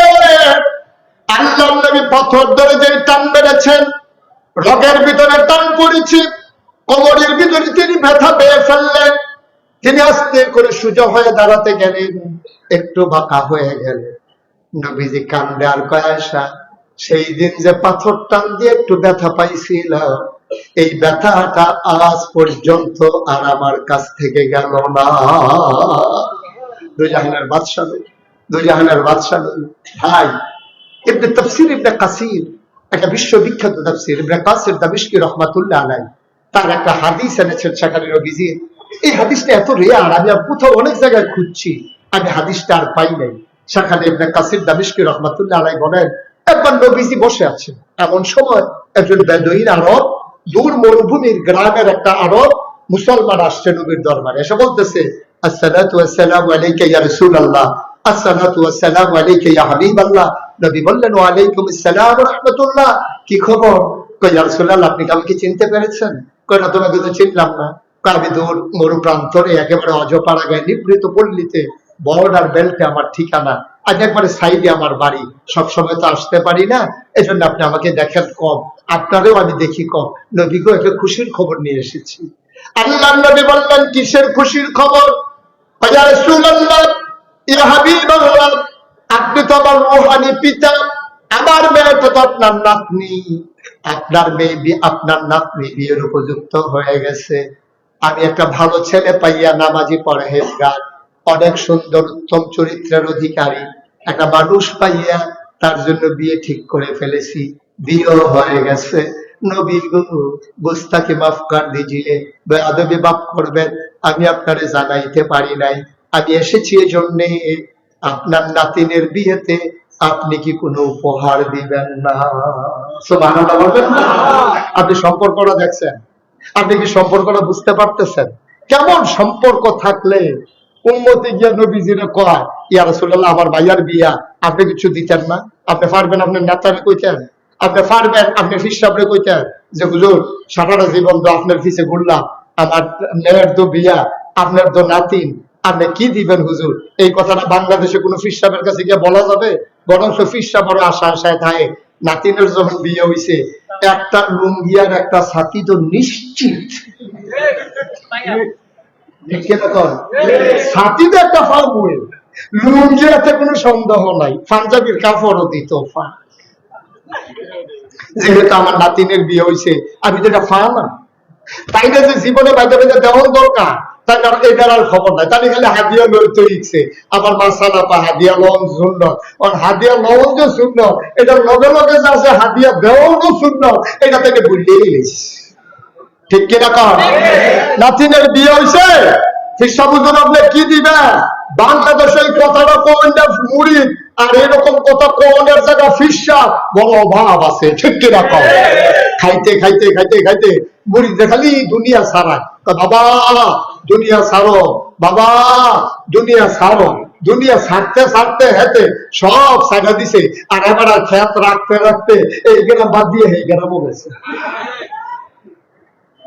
মুড়িদ খালি দুনিয়া ছাড়া, আর এবারে খালি দুনিয়াটা আমজা দিয়া ধরে, আপনি বললে আপনি জিব্বা কামড় দিয়ে কাজ করে খেতে ফেলবেন। আমি এমন একজন পীর সাহেবের নাম জানি, আপনি শুনলে অবাক হয়ে যাবেন। এই যে গত বিএস খতিয়ান হইল, এই লাস্ট যেটা বাংলাদেশের সরকার যে খতিয়ান করতে হইলো, অফিসার এসে এক পীর সাহেব জিজ্ঞাসে যে হুজুর আপনার জায়গা জমির কাগজপত্র লইয়া যান, আর আপনার কয় ভাই কয় বোন কন, আপনি যদি ফরাইজ মতো ভাগ করে দিয়ে দেন। এবারে হাসতে হাসতে কয় আমি আবার বাহির ঘরে একজনে সব দিয়ে আমারে দেন। এবারে কাগজপত্র সব লেখিয়া দিয়ে আসিরা, থানা তো যাইতে পারছে না, ওই পীর সাহেবের বই নেই তো খবর পাইয়া অফিসার লিখা মাইক ফটো ধরে বইছে, আপনি সব ভাইয়েতে লিখা দিচ্ছেন। আমার দোষ কি? আপনার ভাইয়ে তো কইছে, আপনারা কেউ নাই। আছে একজন তো হেবারে দিতাম না ব্যায়াম করে, এইরকম ফিসাবো বাংলাদেশ নাউজুবিল্লাহ বলতেন না, জোরে বলতেন না নাউজুবিল্লাহ। কষ্ট হইতেছে আপনাদের না? এই কয়েক মিনিটের ভিতরে ছেড়ে দিচ্ছি। আল্লাহ নবী বসে আছেন নিথরে নিস্তব্ধ হয়ে, সাহাবারা কয় ইয়া রাসূলুল্লাহ ইয়া হাবিবাল্লাহ, আপনার নাতিনের বিয়ে, আপনি কি কোনো উপহার দিবেন না? নবী বিব্রত হয়ে গেলেন, পকেট হাতড়ালেন, একটা পয়সা পকেটে নাই, ঘরে দেওয়ার মতো কিচ্ছু নাই। নবী এত লজ্জা পাইলেন, চেহারাটা লাল হয়ে গেল, চোখের কোণায় পানি জমে গেল। নবী থেমে যাওয়ার মানুষ না। নবী বললেন, সাহাবা আমার, আগামীকালকে সকাল 11টার দিকে তুমি আইসো। যদি আমি দরজা বন্ধ করে আরাম ফরমাই, তোমার সাথে আমার গোপন সংকেত, তুমি দরজায় ধরে নাড়া দেবা, শিকলে ধরে 3বার নক করবা, আমি বুঝবো তুমি এসেছো, তোমাকে অনুমতি দেওয়া হলো, আমি এটাকে বেয়াদবি মনে করবো না। এই কথা বলে চলে গেলেন সাহাবা। যাওয়ার পথে নবী বললেন, ছোট্ট একটা শিশি আনবা, একটা কাঠি আনবা। শিশি আর কাঠি নিয়ে সাহাবা আসলেন। পরের দিন নবী দরজা বন্ধ করে ঘুমিয়ে আছেন।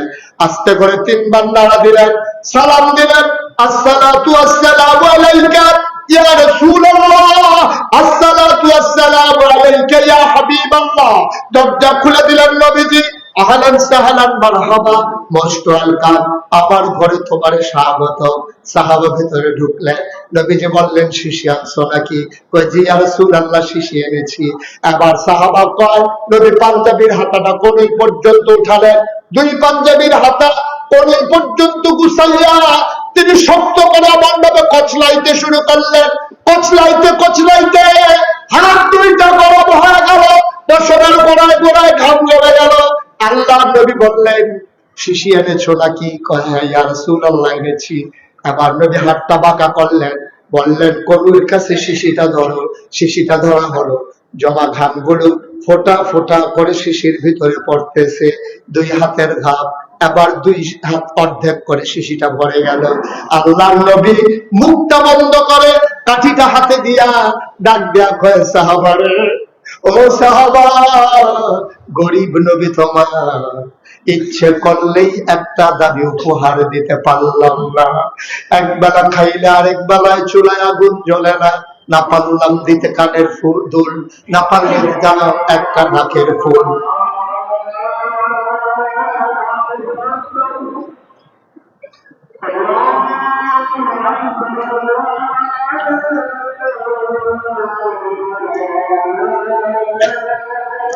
একটু বসে, এই যে এরাই ছেলে একটা কালার কিন্তু বসো।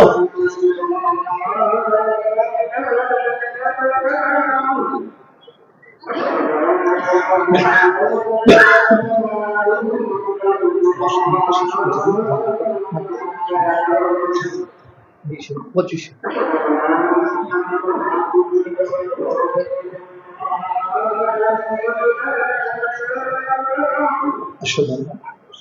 উঠেন না, আমরা সবাই জামাতে নামাজ পড়বো, একটু বসেন, আমি শেষ করে দেবো। আজানের পর 15 মিনিট টাইম আছে, আমার মাথায় আছে সব। বসেন।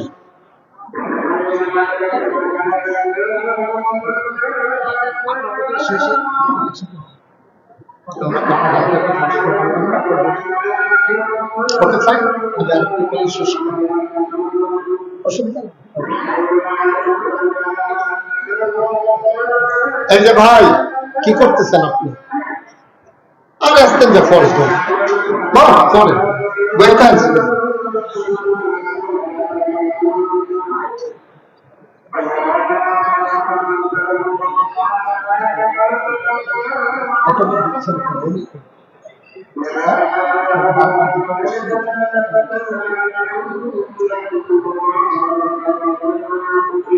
আল্লাহুম্মা সাল্লি আলা সাইয়্যিদিনা। সবাই বলেন আমিন। দুই একজন ভাই উঠতেছিলেন, এটা না, এরকম না, বিষয়টা এরকম না। প্রস্রাব তো ধরতেই পারে। আপনি ঢাকা থেকে বাসে উঠছেন, প্রস্রাব ধরছে, চান্দিনা আসার আগ পর্যন্ত কতবার আপনি কইছেন কন্ট্রাক্টর গেট লক চাকরি থাকতো, আপনার এই ফেসাব লই আইয়া ফুরছেন না চান্দিনা, তো মাহফিল ফেসাব ধরলে করণ লাগবে, এটা কইছে কেনা, একটু বইলেই তো হয়, কইলেন, অসুবিধা নেই। আমিন কর, জোরে কর, আর জোরে। শেষ করে দিচ্ছি, যে কথাটা শুরু করেছিলাম শেষ করবো না, ছেড়ে যাবো। সবাই বলা আমিন। বন্ধুরা আমার, ভাইরা আমার, আবার আল্লাহর নবী চোখের পানি ছেড়ে দিয়ে কয়, সাহাবা আমার, তোমার গরিব নবী একবেলা খাইলে আর একবেলা খাবার নাই, একদিন চুলায় আগুন জ্বললে 3 দিন চুলায় আগুন জ্বলে না। তোমার মেয়ের বিয়েতে খুব আশা ছিল বড় একটা উপহার দেব, কিন্তু দেব কেমনে, গরিব নবী তোমার দিতে পারলাম না একটা নাকের ফুল, 2টা কানের দুল, পারলাম না গলার মালা, হাতের বালা, বেনারসি কাঁথা, কোনো কিছুই তোমার মেয়েকে দেওয়া হলো না। ঘরে এসে তালাশ করলাম, বিয়েতে দেওয়ার মতো কি আছে তোমার মেয়ের জন্য, অনেক তালাশ করার পরেও কোনো জিনিস পাই নাই। তোমার কথা দিয়েছি উপহার দেব, বাবা কিচ্ছু দিতে পারলাম না। এই যে আমার গায়ের পাসিনা, এই যে পাসিনা মুবারক খাম, এটা তোমার শিশির ভিতরে দিলাম, মুখটা বন্ধ করে নিয়ে যাও, তোমার মেয়ের বিয়েতে আমি নবীর পক্ষ থেকে এইটাই উপহার।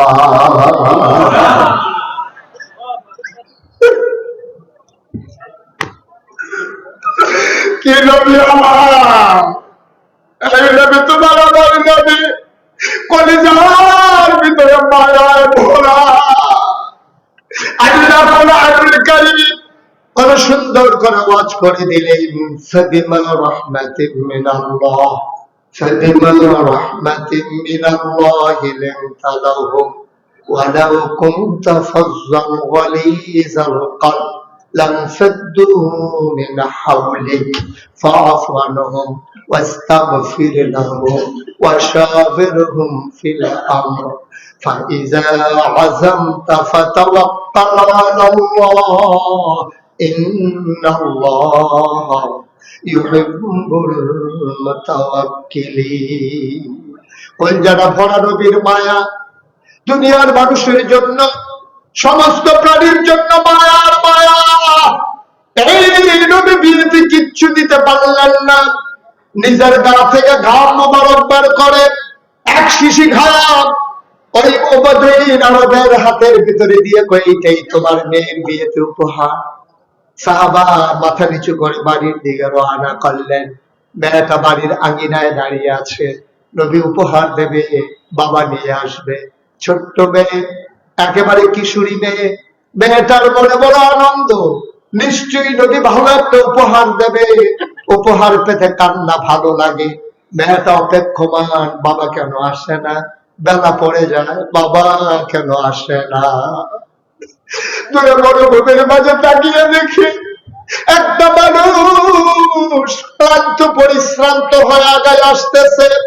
বাড়িটা ছিল বিচ্ছিন্ন একটা জায়গায়। মেয়েটা যখন দেখলো, দূর থেকে বুঝলো আব্বা আসতেছে, মেয়েটা দিল দৌড়, মাঠের মাঝামাঝি চলে গেল, বাবাকে জড়িয়ে ধরলো, দেখে হাত খালি। বলে, বাবা আমার বিয়ে থেকে আমার নবী যে কোনো উপহার দেয় নাই, কিচ্ছু কি দেয় নাই আমার নবী।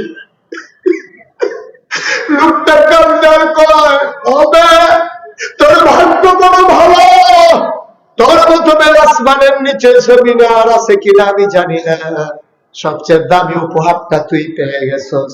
আব্বা কই উপহার? লুঙ্গির খুঁট থেকে বের করলেন ছোট্ট একটা শিশি। যখন বের করার সাথে সাথে পুরো এলাকাটা সুগন্ধে ভরে গেল।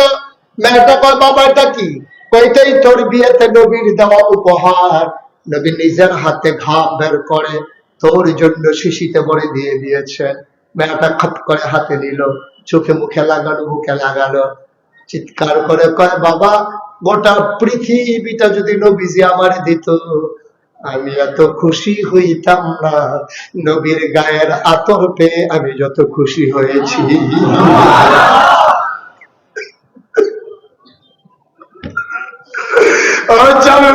মুসলমান ও এলাকার মুসলমান, মুশতাক চৌধুরী যদি কোনদিন এই ময়দানে আর না আসে, কোনদিন যদি তোমাদেরকে না ডাকি, মনে রাখবো আমি এসেছিলাম, মনে রাখবো কথা কয়েকটা বলে গেলাম। আমার দেশের রাজনৈতিক নেতা বলো, পীর মশায়েখ বলো, ব্যবসায়ী বলো, পুঁজিপতি বলো, সবাই যার যার স্বার্থে ইসলামকে ব্যবহার করেছে। খুব কম মানুষ আছে ইসলামের মতো নিজেকে সাজিয়েছে, এই রকম মানুষের সংখ্যা বড়ই কম। এই জন্য আমি বলি, তোমার মন মতো আব্বা ইসলাম হবে না, ইসলামের মন মতো তোমাকে হইতে হবে। ঠিক কিনা? ইসলামের মন মতো আপনাকে আমাকে হইতে হবে। বাবা, এটা যদি আপনি মেনে নিতে পারেন, এটা যদি ডিটারমাইন্ড হন, আপনি যদি সিদ্ধান্ত নেন যে হ্যাঁ আমি আমার পীরকে ওইক্ষণ পর্যন্ত মানব যিনি যতক্ষণ পর্যন্ত ইসলামের মৌলিক বিষয় আপোষ করেন না ততক্ষণ পর্যন্ত আমি আমার পীরের সাথে আছি। আমি যখন দেখবো আমার পীর নামাজের দিক উৎসাহিত করে না, আমার পীর রোজার দিক উৎসাহিত করে না, আমার পীর সুদখুর ঘুষখুর মদখুর সমান তালে সবার থেকে হারিয়ে নেয়, আমি বুঝবো এই পীর পীর না, এই পীর পীর নামের কলঙ্ক। ঠিক না? এইটাই যদি আমরা সিদ্ধান্ত নিয়ে আগাই যেতে পারি, এটাই যদি সিদ্ধান্ত নিয়ে আগাইতে পারি, মৌলিক বিষয়ে কখনো তো ফারাক থাকতে পারে না, কোনো মতবিরোধ থাকতে পারে না। কেন? আপনি নামাজের ব্যাপারে তো কোনো দ্বিমত নাই। এই যে ফরজ নামাজ, ফজরের নামাজ 2 রাকাত, জুহরের নামাজ 4 রাকাত, আসরের নামাজ 4 রাকাত, মাগরিবের নামাজ 3 রাকাত, এশার নামাজ 4 রাকাত, এই ফরজের ব্যাপারে কারো কোনো দ্বিমত নাই। আমি যদি এখন বলি আজকে যেহেতু এত বড় মাহফিলের আয়োজন হয়েছে, আমরা সবাই আলে বলা আসছি, মঞ্চে, মঞ্চের পার্শ্বে, ডাইনে বামে, মাদ্রাসা, এত বড় বড় আলেম, আজকে সবাই মিলে আমরা সিদ্ধান্ত নিলাম মাহফিলের দিনে তো এখন আর কাজকর্ম নাই, আর নামাজ তো ভালো জিনিস, এটা খারাপ জিনিস না। আজকে মাহফিলের দিনে আমরা সবাই মিলে আশারের ফরজ নামাজ আমরা 8 রাকাত পড়ব। রাজি হবেন আপনারা? কথা বলা, রাজি হবেন আপনারা?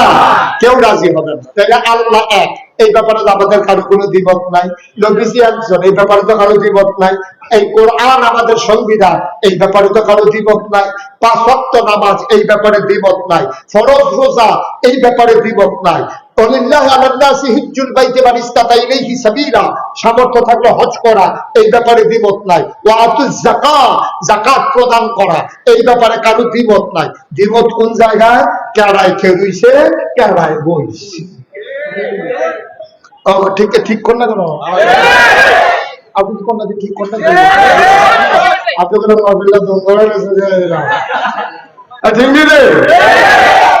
এই বাংলাদেশে কোথাও আপনারা কে পর্যন্ত শুনছেন যে নামাজি বেনামাজি ফিটাফিটি করে 5 জন হাসপাতালে? কথা কর সত্য, হুনলে কইবেন না, হুনলে না কইবেন।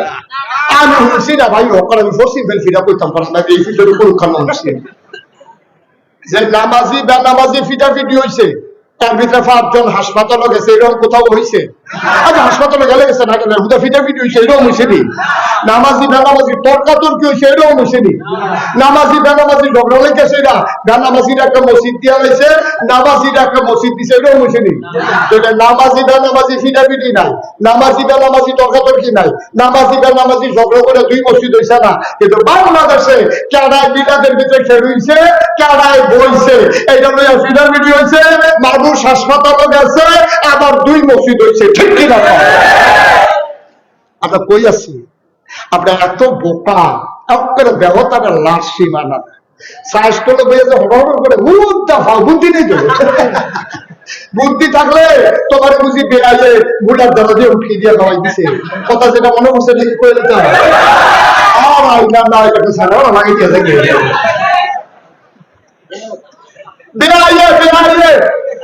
এবার ফলা বিয়া করাইছে দাউদকান্দি, কি কান্দি? দাউদকান্দি। এবার এমন বুদ্ধিমান বেড়াই পাইছে, এই বেড়াইয়ে শান্তিনাথে গেলে এত মেহনত করে আইসে, নিশ্চয়ই খিদা আছে, রেডিমেড যা আছে ভাই আমার তো রেডিমেড যা আছে খেয়াল তো রেডিমেডের মানুষের রক্ষিতা থাকে মূলার দ্বারা দিয়ে উঠকে দিয়ে রাখছে, তারপরে কচু শাক রাখছে, তারপরে ডাইল রাখছে, এইটা দিয়ে বেআইনে খাওয়াইছে। আবার আপনারা বলতে হবে সানদিনার বেআইনে কি জিতছে না ঠকছে? কথা বলে জিতছে না ঠকছে?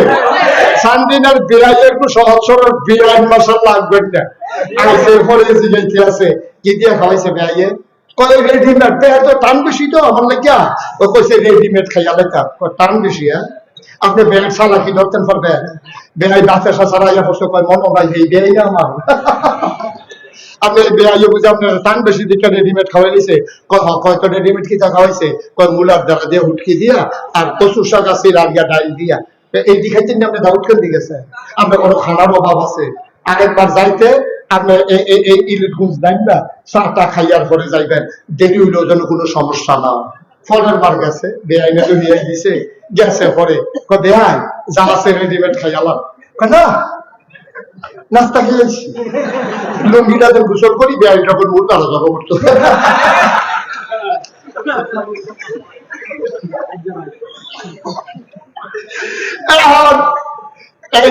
দাউদকান্দির বেড়াইয়ে কি জিতছে না ঠকছে রে? সানদিনার বেড়াইয়ে জিতছে। শয়তানে তো খারা আদুবুম মুবিন, এটা হলো শয়তানের হেডকোয়ার্টার। হ্যাঁ তো চ্যালেঞ্জ করছে তোমার বান্দা কেমনে জান্নাতে যায় আমি এটা চাইয়া দিতে আসি। এই কথা কোন না শয়তানে তোমার আকাম কুকাম লাগাই দিছে। ওই বেড়াইয়ে যেমন মূলার দ্বারা হুকি দিয়ে খাওয়াই দিছে, শয়তানে তোমার কেডায় দাঁড়াইছে কেডায় দাঁড়াইছে না এই ফেসন হালাই দিয়া তোমার নামাজ কাজা করাইছে। ঠিক কিনা? তোমার নামাজ ছড়াইছে, তোমার লাগাই দিছে ভিটামিনে, এখনকার নামাজের খবর নাই।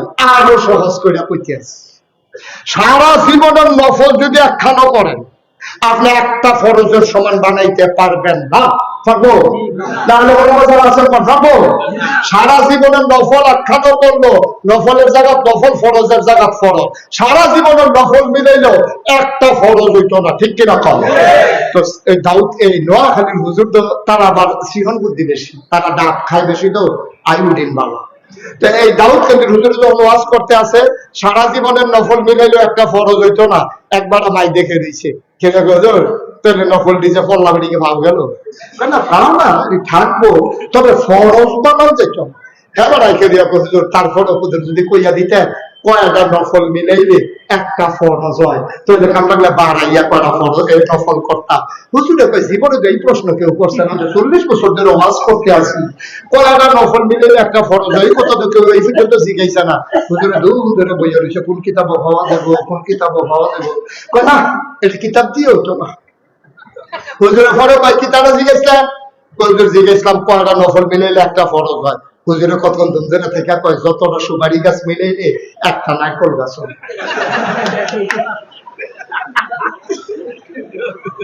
1 কোটি সুপারি গাছ মিলাইলে তুমি যেমন একটা নারিকেল গাছ বানাইতে পারবা না, সারা জীবনের নফল মিলাইলে ফজরের একটা সাজদার সমান বানাইতে পারবা না। ঠিক কিনা?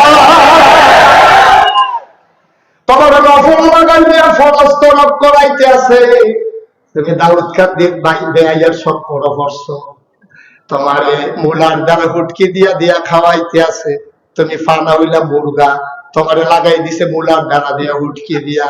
আব্বা তুমি বুঝছো না তোমারে যে কি ধরা খাওয়াইছে। শয়তান নানা সুরতে তোমার কাছে আইয়ে, কোন শয়তান শয়তান করলাম 2 জাতের, এই আপনারা হুমসান না বোধহয়, মিনাল জিন্নাত ওয়ান নাস, শয়তান জিনের ভিতরে আছে মানুষের ভিতরে আছে। এখন যেতে চুরি করতে আইয়ে জোতা, মসজিদে যেতে চুরি করতে আইয়ে, হাতে কোনো গলার ভিতরে হাত হয় না সুর, হাতে কোনো একটা বাদ ফেরা ভাব ধরে আইয়ে না, হাতেও পিছের একটা পাঞ্জাবি গাও দেয়, হাতেও পিছের একটা টুপি মাথার দেয়, কারণ তে জানে টুপি মাথাত না দিয়া গেলে মানুষ সন্দেহ করে লাইব, পাঞ্জাবি নাগাও দিলে সন্দেহ করে লাইব।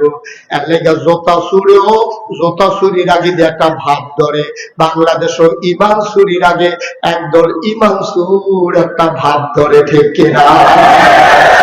দেখলে মনে হয় তোমার ফেরেস্তা নাজিল দিছে, কি সুন্দর ভাগড়ি, কি সুন্দর দাড়ি, কি সুন্দর পাঞ্জাবি, মনে হয় তোমার ফেরেস্তা একটা যে তো শয়তানের হেডকোয়ার্টার।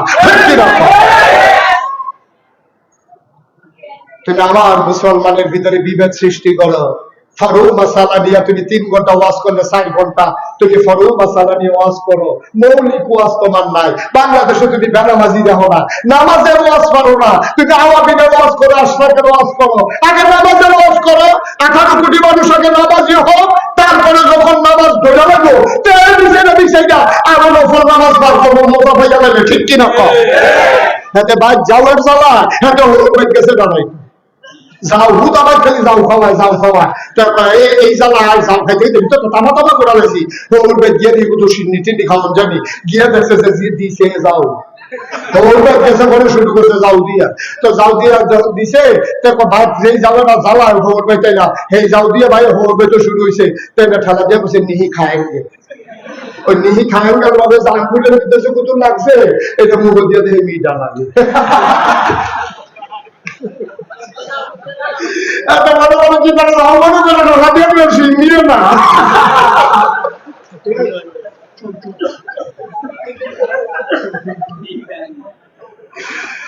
চান্দিনার মানুষ মন দিয়ে শুনো, তুমি যাও আর সিন্ধি আখ্যানো করো না, তোমার সিন্ধিতে যাও লাগাই দেওয়ান গেলে তোমার বড় না। ও ভাই হাতে ধরে বলে যাই, পায়ে ধরে বলে যাই, আজকে মুসলমান একটা ক্রাইসিস পিরিয়ড ওভারকাম করতেছে।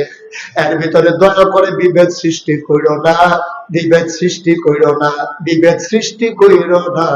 মৌলিক বিষয়গুলো সবাই এক হয়ে যাও। আমাদের আল্লাহ কয়জন? নবী, কোরআন, ইসলাম একটা, কেবলা সব আমাদের। আমরা কেন দলে দলে আজকে অনেক? ভাই যতদিন তোমরা অনেক থাকবা ততদিন তোমরা মায়ের খাবা। সবাই মিলে এক হয়ে যাও, আবার ইসলামের দিকে চোখ তুলে তাকানোর কারো সাহস থাকবে না। ঠিক কিনা? সব মিলে এক হয়ে যাও। আমার মনে আছে, আমি কথার জন্য কথা বলা না, এই 1 বছর ইন্ডিয়ার তারা খুব খেয়াল করেন, সিংহন কথা খেয়াল আছে নি? এই সিংহন কথা বুঝতেছে হন। 1 বছর ইন্ডিয়ার তারা আমরা তাদের একটা ধমক দিছি যে তোমরা যে সব গরু ফাড়াইতাম না, বড় শক্ত চেক হবে, দেখি আবার তোমরা করতে কুরবানি দাও। এই কথা ভুল না, আমরা ফলা হয়নি, এত শক্ত হয়েছে, শিক্ষিত শিক্ষিত ফলা হয়, জায়গায় জায়গায় সব ফার্ম করে রয়েছে, এগ্রো ফার্ম, অমুকখানো ফার্ম, অমুকখানো ফার্ম। হ্যাঁ, ফার্মের ভিতরে 100, 200, 150 গরু। হ্যাঁ, গরু কি মাশাআল্লাহ, কুরবানি দিয়া সমীক্ষায় দেখা গেল যে গরু আরো উফুরছে। ইন্ডিয়াতে একটা গরু আমার লাগছে না। তো বাংলা নাম একতার এই রেজাল্ট, একতার এই রেজাল্ট। আমরা যদি এক হয়ে যাই তাহলে পার্শ্ববর্তী দেশগুলা আমাদের দিকে চোখ রাঙানোর সাহস পাবে না। আমরা যখন অলস হয়েছি, হেতারা তখন টিটকারি মারা শিখছে। আপনি যখন বইয়া বইয়া খাওয়া শিখছে, হেতারা তখন আপনার হুমকি দেয়, ফেসলি পানি পানি আইও। ওই যে সুইটা ফলাবাইনের মতো ভিতরে খেলা লইতাম না, তুই লজের পিছনটা কেটে তোরে খেলা লইতাম না, এই তার মানে আর কি। আরে আরা তোরা তোদের বড় বড় তো স্পেস দেন না মাঠ না নিবি আগে ফলে না ফেস দিতে। ঠিক কি রকম? তো তোমরা যদি মনে করো দিতা না, তো আমরা ফলাফল দিয়ে আবার ওই গরু পালনের মতো শুরু করুন লাগবো আর কি। আমার কথা তো তোমরা শুনো না, চান্দিনার তারা যে কথা শুনো, দেখবে ইন্ডিয়ার ফেলার চাওয়ানো লাগতো না। আমরা সবাই এখানে যারা আছে, আমি থেকে শুরু করে একেবারে মাহবুবুর রহমান আশরাফি ভাই, এবার আরো জনভাই বড় বড় আলেমা থেকে আরম্ভ করে সবাই মিল্লা আমরা সর্বোচ্চ 24 ঘন্টার ভিতরে মাত্র 1 ঘন্টা জমিনে কাজ করব। আমরা পেঁয়াজ গাছ লাগাবো, আমরা রসুন লাগাবো, আমরা কাঁচা মরিচ লাগাবো, ধনিয়া পাতা লাগাবো। তারপর আমরা কি করব, বাড়ির পিছে যে গাঁথাটা আছে এটা লেবার লইয়া অথবা জিফুত্রে লইয়া এটাকে সুন্দর করে গাঁথা কইরা কয়টা তেলাপিয়া ফলাই দেবো।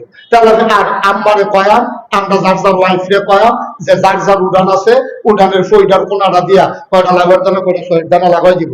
আমরা নেট কিনা দেন, যেহেতু আমরা গৃহস্থী করি না, নেট দিয়া এই লাউ হইব সই হইব, আমরা হ্যাঁ আম্মা লাগার ডোকা ফাইরা সই ফাইরা তারপরে ওই তেলাপিয়া মাছ হ্যান্তে ধইরা তারপরে শরীর তলে কাঁচা মরিচ আর এই কি কয় পেঁয়াজ ফুল্লা ফুল্লা কাঁচা মরিচ ফাইরা দিয়া ধনিয়া পাতা সেটা দিয়া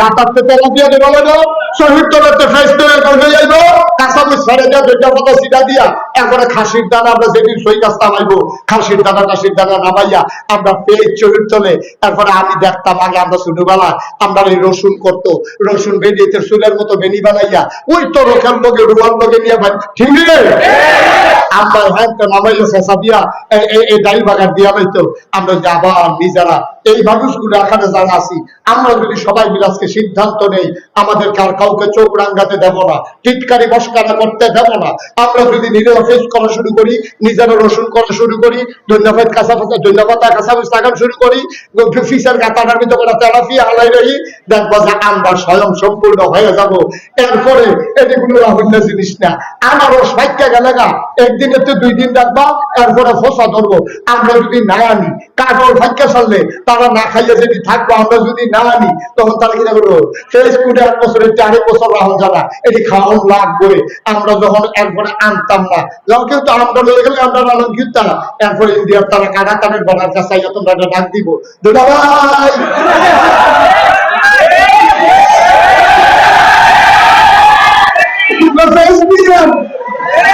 আমরা তো নিজে খাই না শহীদ তোমরা ঠিক না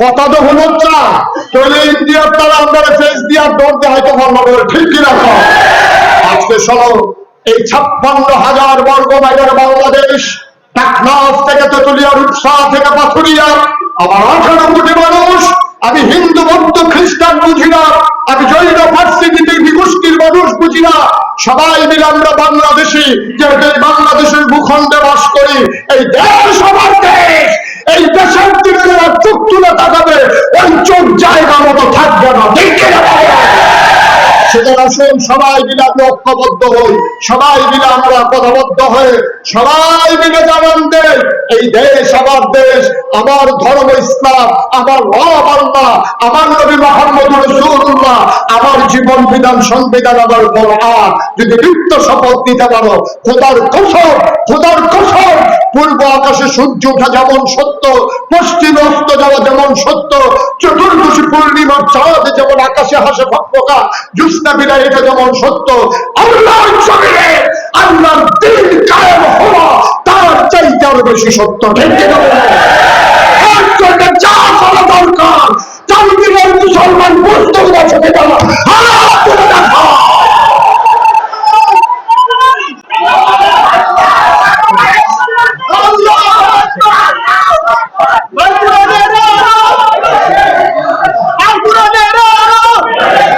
সবাই বলে দাঁড়াবে আমরা আপনারা শান নামাজ পড়বো আমার প্রিয় ভাই বাংলাদেশের প্রকৃত যশা দিন বিশিষ্ট আলোড়ন সৃষ্টিকারী বক্তা সাদিকুর রহমান আল আজহারি তিনি আমাদের মাঝে সেটা শরীফ এনেছেন আলহামদুলিল্লাহ বলবেন না ওয়াজ শুনলে বুঝবেন ওয়াজ কানে পর আমার কি ওয়াজ আমি তো আইজাই আপনার আপনাকে খাতির আছে আমি জ্ঞান ওয়াজ ওই হওয়ার কি আছে ওয়াজ সাদিকুর রহমান আল আজহারি উনি ইনশাআল্লাহ আপনাদের সামনে আসার পর আলোচনা করবেন নামাজের পর সাথে সাথে আচ্ছা আমার এক ভাই আমার মসজিদ আপনারা তো জানেন সবাই আমার মসজিদের একটা বিরাট কাজ ধরেছি 30 কোটি টাকা আমার এক ভাই 500 টাকা আমার মসজিদের জন্য রুমের ভিতরে এক ভাই সবাই দোয়া করেন টাকা বড় কথা না সবাই দোয়া করেন আল্লাহ যেন আমার মসজিদ থেকে কবুল করে 30 কোটি